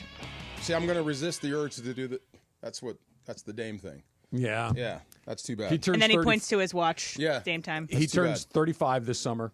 He has a torn Achilles. He is a smaller player. He's a small guard who relies on speed. Speed and athleticism. This is very bad news for him. We'll see. AI never really got hurt, did he? Not really. Yeah. Nothing major Nothing like that. this. Yeah. I wonder what Dame will be if he's just slightly slower than he was before, not as fast. It changes a lot. Yeah. And the ripples on the pond of that one are real, right? What's the ripples? The first ripple is Giannis. Oh, you mean the future Laker? The Giannis ripple is he's been there his entire career. He's been very loyal to them his entire career. He won a championship there. He's one of the few NBA guys that's never kind of leveraged his worth against the franchise to get what he wants, or at least publicly hasn't done it. He's also not a young player anymore. He's not an old player. No. But he's not a young player. And if he wants to go put himself in that class, and by the way, just about everybody plays on a second team. That's not that unusual. The fight to get your hands on a player like that. You want to come play with Luka? Come on. Can you fit them all in? Oh, yeah. We'll figure it out. Same thing. You make that trade 100% of the time getting Luka here. If you can get Giannis, I don't care who you have to give up. You can make that happen. Luka and Giannis together would be ugly. That's down the road. That's May later. not be as dead. I'm not talking about here in L.A., but the Giannis not in Milwaukee may be here sooner than later. Hot and Cold's coming up next. It's Travis DeMarco, 710 ESPN. So, Disney all day yesterday. I mean, we walked everywhere. Weather was good, but of course, I'm big, so I get sweaty. Thank God I had my Highlands chafing relief on deck. Went to the bathroom, reapplied. Great stuff. Stays on all day. Stays put even through sweat, water, no greasy mess, just all-day protection. Walked again this morning. Was great. I mean, really, I think this is really, I know. This has cured my chafing problem. Highlands Chafing Relief soothes it fast with aloe, shea butter, and tea tree oil. So whether you're running, hiding, hiking, or just dealing with the heat, Highlands Chafing Relief has your back and your thighs, like mine, and your arms. Look, we're all built differently. If you've got some issues and you can use some help, this is it right here. You shouldn't have to stop doing what you love just because of something dumb like chafing. Trust me. Go grab Highlands Chafing Relief right now. Feel the difference. Available today at Walmart and Target. Mason and Ireland. So people do a lot of dumb stuff. Usually us. Yeah, we are in that market, as Luke Robitaille will tell you. The biggest show on the radio, weekdays at noon. On 710 ESPN. Accident or injury, call Jacob and Ronnie. Call Jacob. Hey guys, what's up? It's George Sedano. Waiting is never fun. Usually nothing good happens when you wait. My friend Jacob in the law offices of Jacob and Ronnie want to make sure you don't wait after an accident. Immediately after an accident, before talking to the insurance company, call Jacob, man. Jacob and his team will do all the work, make all the phone calls, handle the paperwork, set up the doctor's appointments, whatever the case may be. And when you speak to the insurance company first, it's a big mistake. Because you know why? They may later use your words against you. However, Jacob and his team, they'll guide you through the process, get you the compensation you deserve, and you don't have to pay Jacob unless he wins. Nothing out of pocket. Free. Gratis. So if you're injured in an accident, the first name, the first thought, the first call should be Jacob. Jacob, Jacob, Jacob. The consultation is free. That's right. Free. I told you. Gratis. Don't wait. Call Jacob 24 hours a day at 844-24-JACOB. That's 844-24-JACOB. Call him 844-24-JACOB or visit him online at calljacob.com. Call Jacob. Pool season starts when I say so. So if wearing floaties to brunch is wrong, then I don't want to be right. Now your top reasons to visit Morongo. It's Oasis pool season for everyone. Grab a cabana and hit the lazy river at the best pool in SoCal. Number 2. Whether you're sinking threes or grand slamming it, just come for the pitchers of beer at Sideline Sports Bar. And the number 1 reason. Foghat, live May 22nd. Get tickets now. Morongo, good times. Did you know your skin is the largest organ of your body? Huh? That's why you should shower with Old Spice Super Hydration Body Wash instead of plain old bar soap. Love your skin by super hydrating it with vitamin B3 and glorious notes of vanilla and shea. Did you know that my super hydrated skin is the second largest organ of my body? The first is my heart. Old Spice. Men have skin too. Old Spice Super Hydration Body Wash. 24/7 renewing moisture. with daily use. Quarterback Jordan Love isn't just on Green Bay's team. He's also on the American Family Insurance team. Because like us, he believes in dreaming fearlessly. Just chase your dreams and don't let nobody hold you back. And we help protect those dreams with the right coverage so you can dream fearlessly. American Family Insurance. Get a quote and find an agent at amfam.com. Products not available in every state. American Family Mutual Insurance Company, SI, and its operating company, 6000 American Parkway, Madison, Wisconsin. As you know, we've welcomed the new partner here at 710 ESPN, NextGen. NextGen, the official AC, heat, and plumbing company of SoCal sports fans. You're as cold as ice. Call 833-3-NEXTGEN, NEXGEN, or visit nextgenairandplumbing.com. Time for our feature we do 3 days a week. Who's hot? Who's cold? Thanks to NextGen. Boy, time for Who's Hot? Who's Cold? Take it away, Producer M. I was like, oh, you guys were going to do it this time? Oh, man, then we all did it at the same time. Okay, what's hot is dunk buzzer beaters. The Nuggets-Clippers game, I believe this was it Friday or Saturday this game happened? Saturday. So I believe it's the first ever dunk buzzer beater, like NBA history. That's what everyone's tweeting out. Maybe it's something that can't really be proved. But this is the sound, the call on TNT of Aaron Gordon's buzzer beater. Zubats is on him. And this is for the win. Oh! It's close. They're going to call it. Did he beat the buzzer? Did Gordon beat the buzzer? They're going to take a look at it. But the official, Sean Wright, signaled it was good. And then as this happens, Aaron Gordon's running around the building, running out to the locker room. Yeah. Amazing feeling. And then after the game, in the press conference, it was Aaron Gordon and it was Nikola Jokic being asked questions. And this is their discussion of that final play. They're calling this the first playoff buzzer-beating dunk in NBA history. What does it feel like to make a shot like that? It's a nice pass. Yes.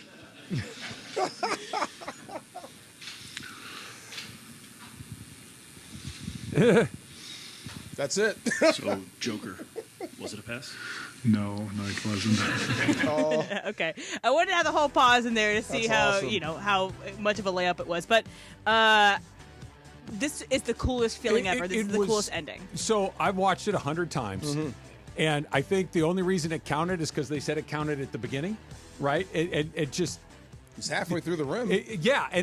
I honestly don't know if the ball's in the hoop, but my hand is still on it. Do I still have it in my hand, or does it count? All of those questions were going through it. I think they got it right. Moment. Yeah, that's a Crimson Tide moment. Because we know, like, if it's Who's a right? jump shot, if it's in your hand, it's no good. But this wasn't a jump shot. The ball was in the hoop. Right, halfway down when the lights go red, it's a made shot. I don't know how you reverse that, but you said the first time in NBA history? Yes. Because isn't that Jimmy V? Isn't that how they won? Well, no, he kind of caught it and turned around and dunked it. Okay. This was weird. Yeah, I love how Okay. you said it. The Crimson Tide moment was like, yeah, man, I don't know. You're both right. I don't know. I love that series is as competitive as it is. It feels like Denver is... It's a little like the Kings and the Oilers. It feels like Denver is very overmatched, only they're at 2-2 and like, let's go. We got the best guy. Yeah. Let's see what happens next. Exactly. It's an apt comparison because the Oilers have McDavid and the Nuggets have Nikola Jokic, who might be the MVP this year. If the Clippers get knocked out again in the first round, and that's one of the reasons that they got knocked out, that's just be very Clippery. I've never prayed for them to get knocked out more than now. There's a Because I don't want to hear it if they don't. I know, right? Right. There's a tweet by Barstool Sport that says, this will go down as the greatest air ball in the history. Yeah. I mean, my question is, does it matter? Dude, I would have said it's a pass. They would have gave him the MVP. Was it a pass? Does it matter? Did we win? I would have said, that's an assist. I knew that was going to happen. Give him the MVP. I'm operating on a level you'll never understand. Right. There you go. Okay, and then what's cold is the relationship of Bill Belichick and his girlfriend. So, in case when do we step in? Let me just explain it. When do we step in? I thought the exact same thing. Let me explain it for people who missed their timelines and social media. So Bill Belichick was on CBS Sunday Morning, which is a program that is for puff pieces. This is not 60 Minutes where they're going to put you in the hot seat and grill you. It's for a home run. You go on there to have a home run. And Bill Belichick was being asked some questions. I'm going to play a clip of this for you guys. Again, for those who didn't hear it. You have Jordan right over there. Everybody in the world seems to be following this relationship. They've got an opinion about your private life. It's got nothing to do with them, but they're invested in it. How do you deal with that? Never been too worried about what everybody else thinks. Just try to do what I feel like is best for me and what's right. How did you guys meet? Not talking about this. No? No. It's a topic neither one of them is comfortable commenting on, though Hudson has recently posted about it on Instagram. You joined InstaFace. And I want to say that was a slam dunk by the CBS over being like, hey, you already posted about how you guys met, quote unquote, if you're not watching the YouTube.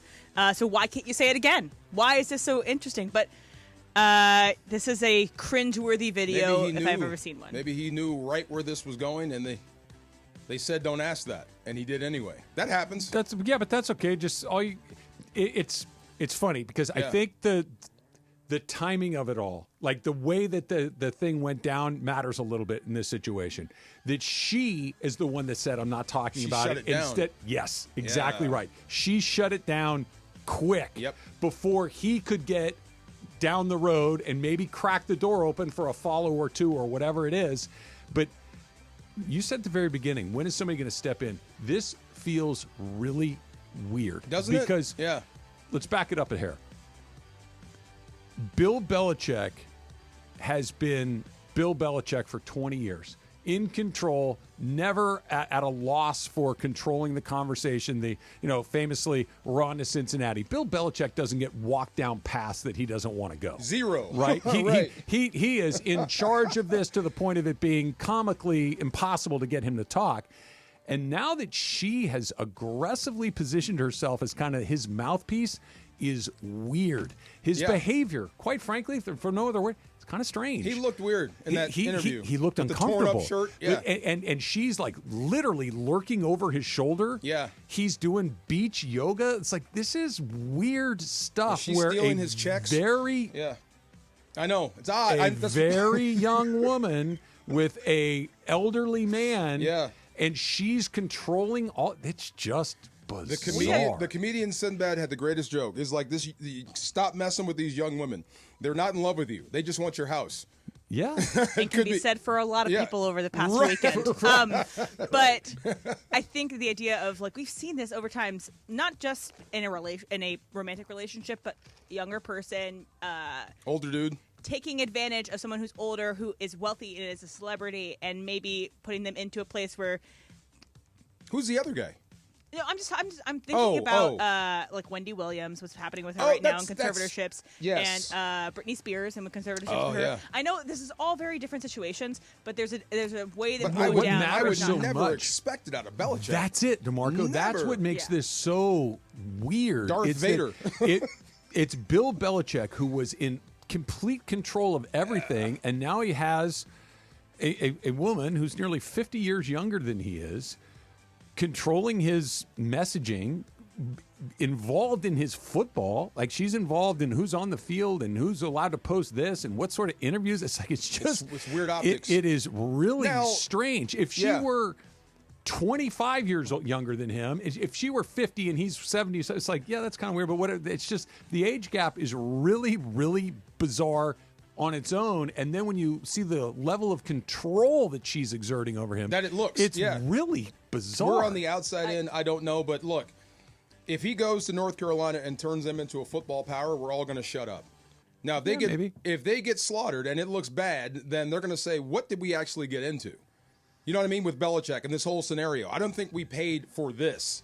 I thought we paid for the guy that was coming out of New England. Like you would think. This is different. It's very way different. Yeah. Hey, I'm going to do an interview with CBS. Okay. I'm coming with you. No, I don't need you to come. You know how many of these I've done? I'm fine. I'm not. But I don't want to ask you, honey. Or maybe do you realize how many hundreds of these I've done? I'm not getting walked down a path I don't want to walk down. Let me defend her. So maybe he's 73. Maybe he's slipping a little bit. And be there because I can't remember. And I don't want to be caught on camera saying I don't remember or misremember. So if he asked me about this, just help me out here. Okay. And maybe she overstepped a little bit. That's Yeah. really interesting. Yeah. But that also opens up a bunch of other questions. If that's the reason that she's backstopping him, for lack of a better word, right, she could also front stop him too. Right. Don't do the interview. Yeah. As opposed to being here to help you feel, never mind that. I'm just going to take control of the whole thing. Right. I'm just never going to let it go in It's any a bad direction look I don't either want way. it to. Yeah. This was the first time that before this, I was like, mutually beneficial relationship. People can, if they're both consenting adults, they can both do this. And this is the first time that I was like, this might not be what we think it is. Yes. Somebody told Belichick we're not going there. Really? I That's thought new. the same thing. It of all the guys, he would have been the very last one we picked. And CBS would only put that in if she was doing it the entire interview. I Right. Think. Like, I don't think You're that they would have probably put this in if it was just a one-off thing. It was interesting. But he wouldn't be the first guy I've ever met that's afraid of his wife. No, but there's a lot of extenuating circumstances. Beyond that, like, I'm afraid of mine. I'm not afraid to say it. She she's going to make some decisions. Right. But this is not my area of expertise. Bill Belichick's been a media person and a football coach for 50 years. He can do and this. She's He can do this. Like, Yeah. this is the thing I do. Right. I don't like to do social media. Yeah, come on in here and help me Okay, with if this. you're Belichick, right, and she said that, what would you say in response? In the moment, nothing. Nothing, right. But afterwards, it's like, listen, we got to have a conversation Could you about say this. something publicly like, we're not going there? Wait, I'm Hold fine on. with this. Yeah, I'm okay with answering this Without question. looking like a grotesque. Yeah, I think Okay, you could. yeah. It's delicate, but you could do it. And they've already talked about it. Yeah. It's already been on their socials how they met. So, like, why don't we just talk about that? It's pretty wild. It's pretty wild. Who's Hot, Who's Cold is brought to you by NextGen, the official AC, heat, plumbing, and electrical company of SoCal sports fans. Give them a call, 833-3-NEXTGen. That's 833-3-NEXGEN or nextgenairandplumbing.com. The Dumps coming up next is Travis DeMarco, 710 ESPN. Steve Mason and John Ireland. Mason and Ireland, tomorrow at noon after Travis and DeMarco. Shohei had his baby, so if I was UCLA, I'm dead serious about this. Right. I would offer Shohei's baby a full athletic scholarship right now. Just for the PR? You don't even know what he's going to be good at because his wife is a basketball Right. player. So And it doesn't matter. we Just won't here. even specify the sport. Right. But here's a full ride. Yeah. It's yours if you want it. The OGs of LA Sports Radio. That's Mason and Ireland. On 710 ESPN.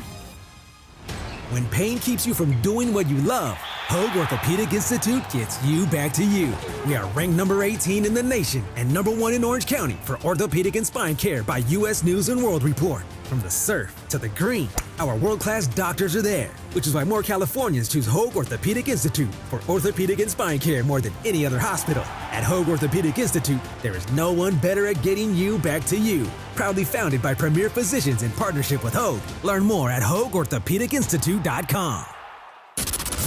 The most followed sports radio station in the world. In the world. That's right. In the world. 710 ESPN. You know it. Yeah, tell your friends. At ESPN Los Angeles on Instagram, Facebook, X, YouTube, TikTok, and Twitch. We're naturally entertaining. Yes. LA's mega sports station. 710 ESPN. Ready for a delicious escape? The New Islands Restaurant's $10 protein bowls are your ticket. Packed with over 40 grams of protein and stacked with fresh ingredients. They're only here for a limited time, so enjoy one today. Visit islandsrestaurants.com. The sports calendar is heating up, and with ESPN Bet Sportsbook, you can go from checking news and stats to placing bets in just a couple of taps. Stream games, bet live, and get exclusive offers when you link your ESPN account. Right now, you can get $100 in bonus bets when you make your first $10 wager. Download the ESPN Bet app and sign up with promo code JOEQ to get started today. That's JOEQ, JOEQ. Must be 21 plus. Gambling problem? Call 1-800-GAMBLER. Terms and conditions apply. See app for details. Offer not available in New York. Vivid Seats is your ultimate destination for basketball and hockey this season. With a game-changing rewards program and an unbeatable selection of tickets, they make it easy for every fan to watch their favorite teams and players in action. Catch every one-timer and buzzer-beating 3 live and in person from your favorite seat. Plus, every ticket is backed by a 100% buyer guarantee, giving you peace of mind with every purchase. Don't miss out. Visit VividSeats.com or download the app today. Vivid Seats, the official ticketing partner of ESPN. Sedano and Cap. Today at 3 p.m. after Mason and Ireland. Because it's always, Cap, you go so long, you take so long. And sometimes Lindsay and I will look at each other and look at our, like, is George right? Now you're throwing Lindsay under the bus. She's not even here. She's not even here, Oh, no, I'm Cap. throwing her under the bus for sure. Do I got to set up a story, or do I have to just ask a question? Because if I just have a question, I'm asking Like, the there was question. a question last week you asked to Dave McMiniman. It was 14 minutes until you... Oh, shut up. No, it was. No, it was 14 minutes. That was- I recorded 14 minutes. Okay, let me hear it. 14. No, never a chance 14 minutes. Okay, you know what? You're right. I'm sorry. Because he wasn't even on for 13 minutes and 39 seconds. My bad. Okay. It's not my fault your questions to Pash were not questions. They were questions. It was a back and forth. And Greg made this point. At the end, you'd be like, did you know that, Dave? Because that's a question. Now at the George end. throwing Greg under the bus. Wow. No, we did not throw Greg under the bus Everybody's because it started with All me and under the Greg were bus. talking about it. The LA Afternoon Takeover. That's Sedano and Cap. On 710 ESPN. It's time for everything we haven't gotten to today. Yes, it's time for the dump. Haven't gotten to yet, much like the spread of Northgate Market and the Mercado out there in our kitchen. Did you see that? Yes, I'm looking at the clock. Yeah. Like, I may pull the pin on Super Crosstalk like 9 minutes early just to get out there and Right. get this done. Oh, my God. Wow. I saw chicken out there. I saw ceviche. Enchiladas, Beans agua and rice, frescas, big rice tub and of beans, guacamole, all sorts of different salsas. They're bringing it in here, right? Or they're hope bringing so. us plates? Yes. Okay, yes. Yes to all of the above. And you're going to want to listen all week, and we will give you a hint to win a Northgate Mother's Day platter on Friday. And we're talking about pollo asada, arroz mexicano, frijoles. Oh, I'm going to get that one wrong, Jorge. What is that? Refritos? Frijoles refritos. Okay. Sí. Fried beans. Fried beans. Yeah, thank you. Pastel de pistache? Pastel de pistache. No, that was close. Yeah, no, that's good. Not bad. Nice job. And what's vitroliero? Yeah, I kind of. Well, these are all things that you can win in this Mother's Day package. I want them all. I know what the first four are. I just can't say them. And we're going to give you a hint all week. So Nice. tune in. We're going to have something kind of weaved in through the show. And Okay. on Friday, we're going to ask for what was talked about. And if you have the answer, you'll win this prize for Mother's Day at Northgate. No, it looks amazing. Does this guy exist anymore? No. That's the guy. No. Would this guy stand mute in an interview and let someone control him? He would stand mute in an interview, but the second part is the part that, like, before it. I Not forget this guy, I right? forget the Yeah. reporter's name, but the reporter says, "How'd you meet?" He would have gone, "We're on to Cincinnati." We're on to Cincinnati. And he would have just stonewalled the guy. Like, I'm not talking about that, and not had his girlfriend go from the peanut gallery saying, "We're not going to talk about that." Yeah, he said, you already know that. That's what he Yeah. would say, because he's already Something, talked about right? You already know that. Yeah, I'm not answering that. Yes, something. And that's the thing that Bill Belichick was great at. It just, I'm not talking about that. Yes. And he would sit there and stare at you like, I would say, like, Bill, blink once if you're in trouble. He might not know he's in trouble. that. It Let's go felt, check on him. Like Yeah. you said, for the first time ever, it felt like, hey, is everything cool? Yeah, I know. Like, it's the first time that thought ever. Before, it was just like, hey, look, everybody knows what's up. Yeah. Everybody's getting what they want out of this. All right, no harm, no foul. And now it's I'm just having fun. It can't be that. It would not be that. I'm sure he's I got don't enough people in his think life. so. It wouldn't be like that. It just seemed a little bit odd. Okay. That's another bad look. The one on the beach when he's doing the airplane thing, I thought that was the worst of it until this. they're all together. They're all kind of fall into the same category to me. But we've seen so many times where the people that are in this person's life might get overrun by a new person in their life. Oh, yeah. Yeah. No It's doubt. not a new story. A new theme, At I all. should say. Right. It was today, 2016. You know what the Rams did today in 2016? I bet you could guess. 2016. Draft Goff? There you go. Yeah, okay. Today was the day that they drafted This was the Jared draft? Goff. In This the- was the draft. Oh, wow. 2016, 9 years ago. Wow. Jared Goff was the number one selection in the draft. Man, I'm telling you, when you're trying to draft the savior, it sucks. It really does. When you're picking at the top of the draft and you have to depend on guys coming out of college, especially at quarterback, it really stinks because half of them, more than half, flame out. Here we go. And Here the it comes. entire team suffers because of it. Oh, my gosh. Oh, my It just got a goodness. whole lot better smelling and looking in here. Let's Come on. see. Right here. Right close to me. Don't put it next to him. Right there. There you go. That looks so good, my guys. God. Thank you Hello, so much doctor. for all of that. What's in the tamale? Or the enchilada? Enchilada. Cheese? Oh. Oh, okay. That. By the way, don't leave it all over next No, to right there, right there, DeMarco. right there's good, right there's good. I'll protect You it. got all this ceviche and the tostadas. Yeah, there we go. Where are you going? There we go. Thank you. Thank you. Oh my God, thank you so much. What's in the cup here? Pineapple? Pineapple juice? Some agua fresca. Oh my God. My Thank goodness. you. Go ahead, Julio or Jorge. Excuse me. Go ahead. Julio, the second I almost person called him called me Julio. Julio. Go Yeah, ahead. so They they're call drinking- me Kirk every so- 5 minutes. Hello. But I don't. Come on. While you guys were enjoying Northgate, we can talk about this. Oh my God, so good. It was on this day in 1985, Fernando Valenzuela set a record of 41 scoreless innings to start a season. That is ridiculous. Almost as ridiculous as this ceviche that's on my Exactly. place. Before you said 41 scoreless innings to start a season. 41 scoreless innings. Unreal. As a rookie? Unreal. That's not how I that's was supposed asking, to go. is that going to be your Paul Skenes? Can he hold up for that long? It's Yeah. so funny. You almost can't compare one with the other just because the ask is entirely different. There's going to be one that drops out from Mars. That is that guy. Maybe it's him. Maybe it's him. But what happened to Fernando took a long time. Yeah. Like Fernando, it took a few years for him to kind of the tire tread to wear a little thin. With Skenes, it will take less time because he's throwing 100 miles an hour. What did Fernando top out at? I never asked you that. Probably 90. 90 was his fastball. Yeah, I'm going. Okay. He threw that screwball. He was just a different Bigger, stronger, style faster of now. pitcher. Wow. And by the way, Skenes is 8 inches taller than Fernando That's was. a big man. Wow. 6'6", like That's you a said, big he's dude. the size of a tight end. That's a pair of big What are you pants. getting into over there? I got some rice. I got some chips. I got some guac. Yeah, I got everything over here. Bring that ceviche Hold back. on, I can't see what's on I'm the not other gonna side of show that you what's over agua here. fresca. Yes, the enchilada.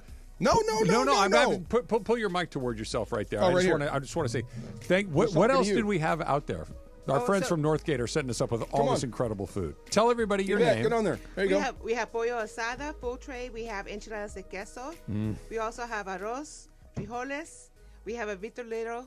What is that? Vitolero is a 3-gallon of the pineapple, the piña. And we also have a full tray of camarón out there and enchiladas. Be right back. I'll be right back. Did you see how much ceviche is out there? I did. Yeah. And I'm mad they moved it over there. You'd have to bend your knees to pick up that Enough pan of for a ceviche. whole I would bend my knees to pick up that ceviche. Yes. Hey, enough so I don't spill it in my car, right? There you go. Exactly. Right. Exactly. Wow. Thank you so much. Oh, you're very welcome. I Just can't come wait. down to I Coke. love everything about her except she's a Raiders fan. Oh. Right there. Yes. I'm a true Raider fan here, too. But yeah, come visit us. We're at the Pronto Mercado, El Mercado en Costa Mesa, the Pronto Catering. Okay, is this the same spot you? It is. Oh my gosh! I'm a regular. I'm in there a lot. It is my favorite thing to do. It's a great way to spend. I see why. There's live music. There's a bar. There's a patio. There's as much pre-made food as you can think of. You can buy all your groceries. It's just you can buy a luchador mask. Too. Really? They got everything. So I can say I know people. Yes, you can. Okay, thank you. I'm gonna go right to the front. You know Edie. I know Edie. There you go. Okay, except she's a know- Raider fan. Yeah, we know Edie the Raider fan. Yeah. Where's the ceviche?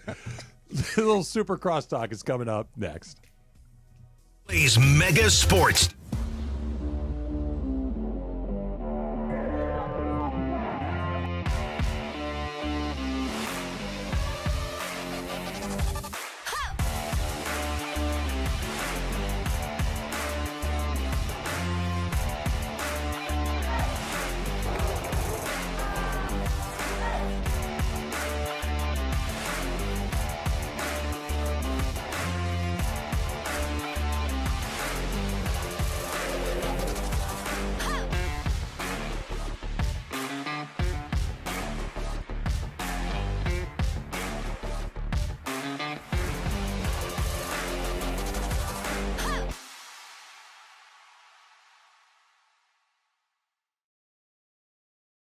Signature salads are made fresh for you.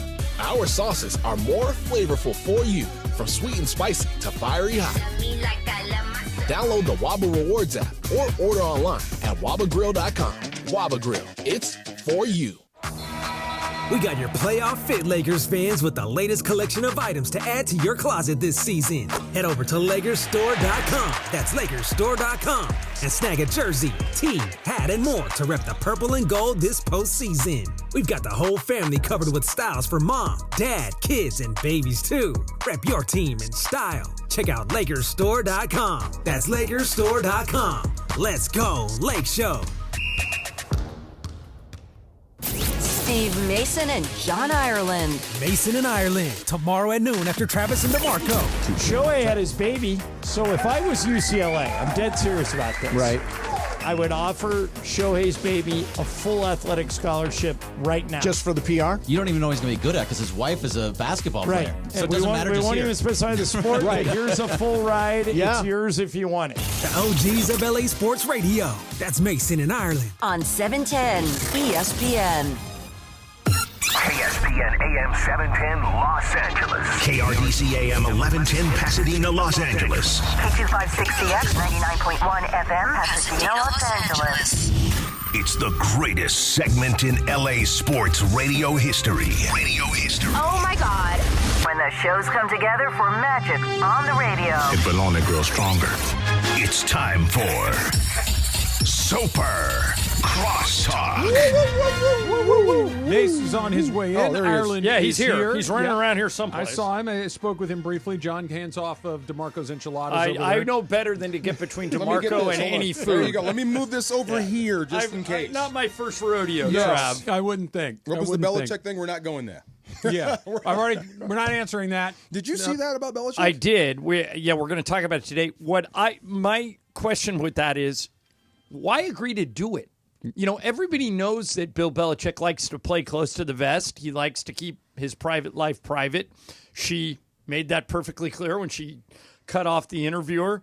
But why agree to a sit-down network interview if you're going to tell the interview? Like, Mason and I won't even take an interview if they want the questions in advance. Right, Oh, yeah. of course not. Okay. We just say, yeah, we don't Somebody need went it. off script. It's a good question. Yeah. The part to me that was so interesting and just unusual, it's the first time I've ever seen Bill Belichick completely not in control of a Frozen. situation. Right. that Bill Belichick, if that question had come, let's say 5 years ago, I'm not talking about that. By the way, And he would have shut it down on the spot. Instead, he kind of looked over his shoulder like, oh, are you going to do it? Am I going to? Like, he was not the boss in that situation. Not at all, and it was extremely awkward. Yeah. And what I thought, Mason and I role play all the time with these interviews.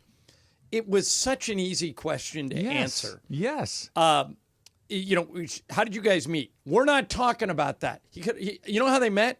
They met on a plane. Yeah. They were. Or did they? Or did they? Maybe that's what The story they could be going Maybe with that's is the story. we met on a plane, but somebody actually has a receipt somewhere Correct. for a different Somebody story. Somewhere, Well, then- they didn't meet the way they said they were. Well, then why Yeah. agree to do it? If you don't want any details out, just let people be I agree. curious. By the way, it's Because weird. maybe he's not the one that decided to do it or not do it. Sounds like it. I think that's so probably she the case. wanted him to do it, and then she cut the guy off. I think that Bill Belichick... Is there a hostage situation going on here? I think we're getting closer. Somebody needs to go does check. not feel like Yes. Bill Belichick was the one calling the shots for one single second in any of that. And by the way, there's a lot of this. I mean, like she's got access to his email and social media and stuff She's like on the that. field. She's on the the field. field at practices. Oh, Can you imagine? Well, he asked people at North Carolina that email him to copy. He asked that they copy her. It's weird. He might be slipping mentally. She's running the show. Yeah, he could clearly. be. Yeah. And she's 24, right? Yeah. Something like that. She's nearly 50 years younger than he is. Yeah. And that wouldn't be a big deal if everybody still felt like themselves. It's just that Bill Belichick doesn't feel like himself How anymore. old is Belichick now? 73. 73. What 73-year-olds are actually running their lives? Like actually this is Pete Carroll. Pete Carroll is going to That's get true. right. Well, no, Very true. And I mean, not to make my dad is 77. My mom, Yeah, both I my guess parents are that's right. 77. They're complete control of their lives. Yeah, Right. You know, and they But just he seems to have yielded his control. That's what it looks or like. had it Very much so. slowly. That's what it looks like. Maybe I don't almost know said what you something say. I didn't want to say. What you say if Slowly you're Belichick? taken away from him. What do you Right. say if you're Belichick and she like cuts you off? There's no response you can give that doesn't look bad. Like I will answer. mean that. in the actual Yeah, moment? Don't listen to her. I'll answer that. I Well, don't know what you say. What, Yeah, what I don't you know could- how you do that. What Like I could she say jumps is, in. if you could actually say, you know what, actually, I am going to answer that, and answer it however you'd like to answer it, and that's not telling her to shut up or stand down, but just like, you know what, I'm okay telling the story of how we met, What if and then she just ramps lay up? it out there again. I'll answer it. No, you won't. Then it's bad. then it's bad. I definitely thought that they didn't want the real story of how they met to come out. That's how I felt. And who knows what that was, but I don't. I don't think they met on a plane. Well, so this reminds me of the time I used to go to Cryo. There was a cryo place right around the corner from me, and they had a bunch of cute girls working the desk, and one of them was named Grace, and I had become friends with her just from popping in there every day. And one day I walk in, I go, "Hey, Grace," and she goes, "Hey, John, this is my boyfriend, Greg." I go, "Hey, Greg, how's it going?" I go, "How'd you guys meet?" And Greg goes, "Church." Huh. And Grace rolls her eyes and goes, "Tinder." Like you can tell him he's a regular. Yeah. She had told him, if anyone ever asks, say church. But there's no shame in Tinder. Right. That's a good no, I mean, there are people that meet. They meet at the back of a bar at the end of the night. I'll be honest. And it lasts forever. That's why this feels a little hinky to me, because if it were just a little embarrassing, what's the big deal? Yeah. Right? If it were just Tinder, okay, whatever. It's kind of so what? They were both on there looking for the same thing. Right. They both swiped. I don't know, is it left or right? They both swiped left. They both swiped left. Tinder is still a thing, right? It still exists. It's a pickup app. The reason you punt on the question is because the real answer is not just embarrassing; it's something other than that. They're trying to keep a lid on it. Yeah, man, maybe in the club. Maybe. Yeah, Which club? We're not going there. AARP. Yeah. Yes. Yeah, that's right. There you go. You never know. One of them. Look to your right there, John. Is that right? Anthony Edwards, superstar. Oh, yeah. Of course. No question. Yeah, he's been the best player in the series. He's been awesome. Is there a chance they can beat Minnesota 3 times in a row? Of course there is. I'm being honest. There's a chance. Is there a chance they can beat Minnesota 3 times in a row? Mathematically, they DeMarco, yeah. I have heard you all day today say no way it's happening. DeMarco. Mason declared that yesterday was a must-win and they lost, so in Mason's mind the series is over. I am what you call a 5%er. Statistically, the Lakers have a 5% chance of winning this series. I want you to picture that guy in the tuxedo playing the violin on the Titanic saying, "I am prepared to go down as a gentleman. I will not 5%er. Shock the world. Go." I think of all the teams that we've seen down 3-1, I'll take the one with Luka and LeBron. That's it, Mace. LeBron's actually done it. Back off before. of your must-win nonsense. Oh, by the way, Mace, this is must-win. This is Wednesday this is must-win. must-win. What a lousy day, too. So this was my terrible. day. I go call the game. Michael and I get in a big argument. I'll get into that in a second. And then we call the game. We get on the plane, and I'm working on an email to our show, and I put the Kings game on my iPad because it's perfect. God. And I'm like, they got it. Yeah. And they're up Sure 3-1. good there. And literally right as we're landing, I'm the plane was super quiet because they lost and nobody to say anything. I forgot I had earphones in, and I just go, crap! Turns around and stares at me, and I go, Kings, Edmonton just tied the game with the Kings. So Lakers lose, Kings lose. That was a Tyler throwaway Glasnow day. got hurt again. You can throw that in there, too. We're going to talk about that, too. We got everything He did last on. an inning. After lasting 2, the start before that. So we're not. But isn't trending in the right Tyler direction. Glasnow thing kind of you get what you pay for? Yes. He had and Andrew Friedman, who I love. I think Andrew Friedman's the best executive in baseball. But one thing he does is he looks for value in players that have been hurt previously. Mm-hmm.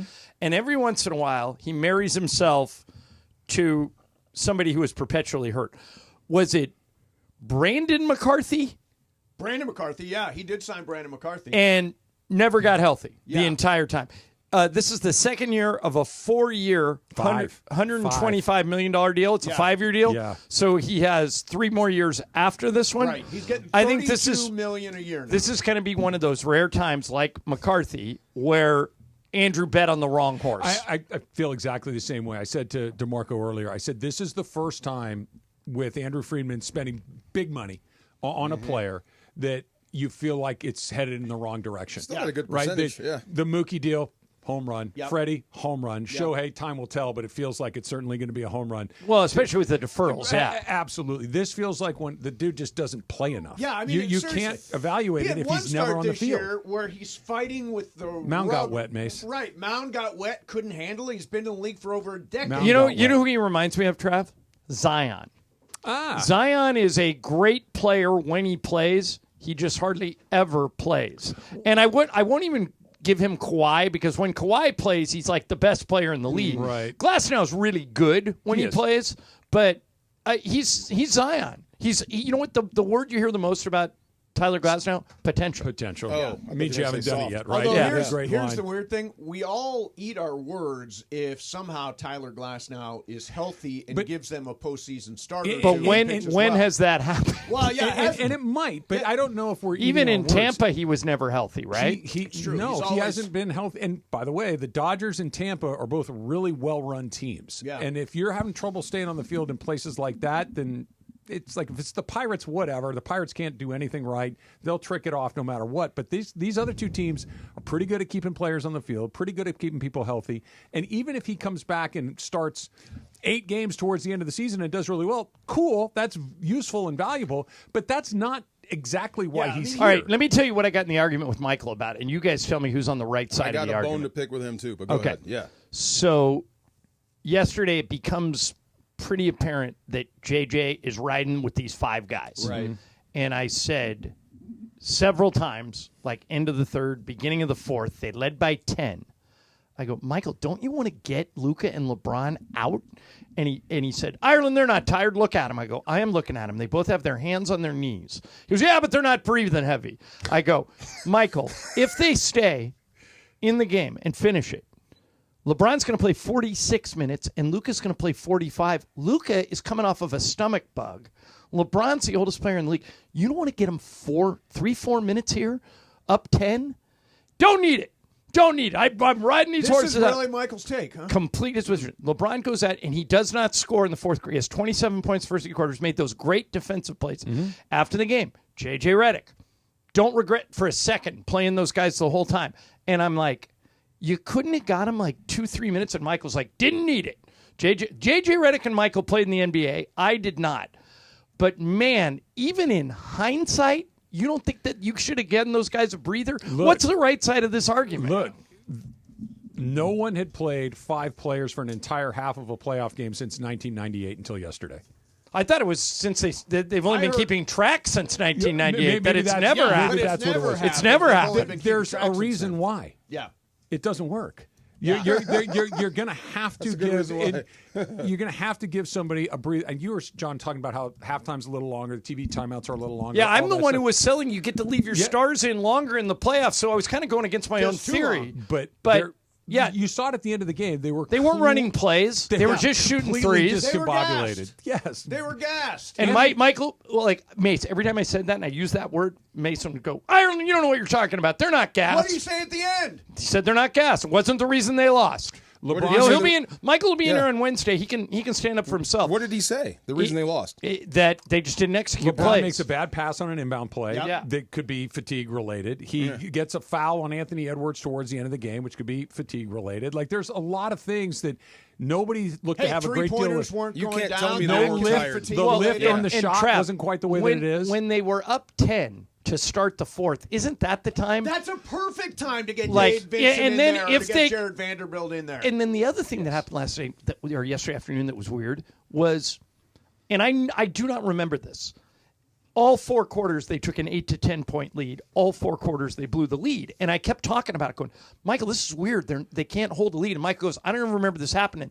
And I had people tweeting me going, Ireland, basketball is a game of runs. It happens in every game. No, it doesn't. Yeah. They haven't had an 8 to 10 point lead in all 4 quarters. And, it just doesn't matter. And by the way, in the fourth quarter of these 4 games, the Lakers have been outscored 110 to 69. Yeah, it's not even close. DeMarco, tell these guys what you told me about the Dodger similarity you're talking about. Which part? That part of the Dodger philosophy against the Yankees in the World Series was just keep making them make drag plays. them into the just deep keep water making and them make Well, plays. it worked in that one inning. Yeah, it did, and whether it was a base running mistake, throwing in the wrong base, just sloppiness. Dropping the ball. Aaron dropped the ball. Yeah. Aaron Judge. Yeah. Minnesota's philosophy could be just keep playing. They might get a 10-point lead, an 8-point lead, a 12-point lead, a 15. Just keep. Eventually, the fatigue is going to wear them down. And what I think Chris Finch looks at the whole board and he says, we're younger and we're deeper. Yes. That's it. And let's use that as a weapon. They don't have answers. Well, I always think of Dave Roberts and the trust tree. Clearly, there are only 5 players on J.J. Redick's trust tree. Okay, like you couldn't. Luka was coming off that stomach bug You don't want to take him out and put Gabe Vincent in for 3-4 Yeah. minutes? Yeah. Gabe Vincent can Buy him hit a little shots. break. You don't want to give Dalton Knecht a chance to go out there and see if he can get hot? Who are you talking to? Are you talking to JJ?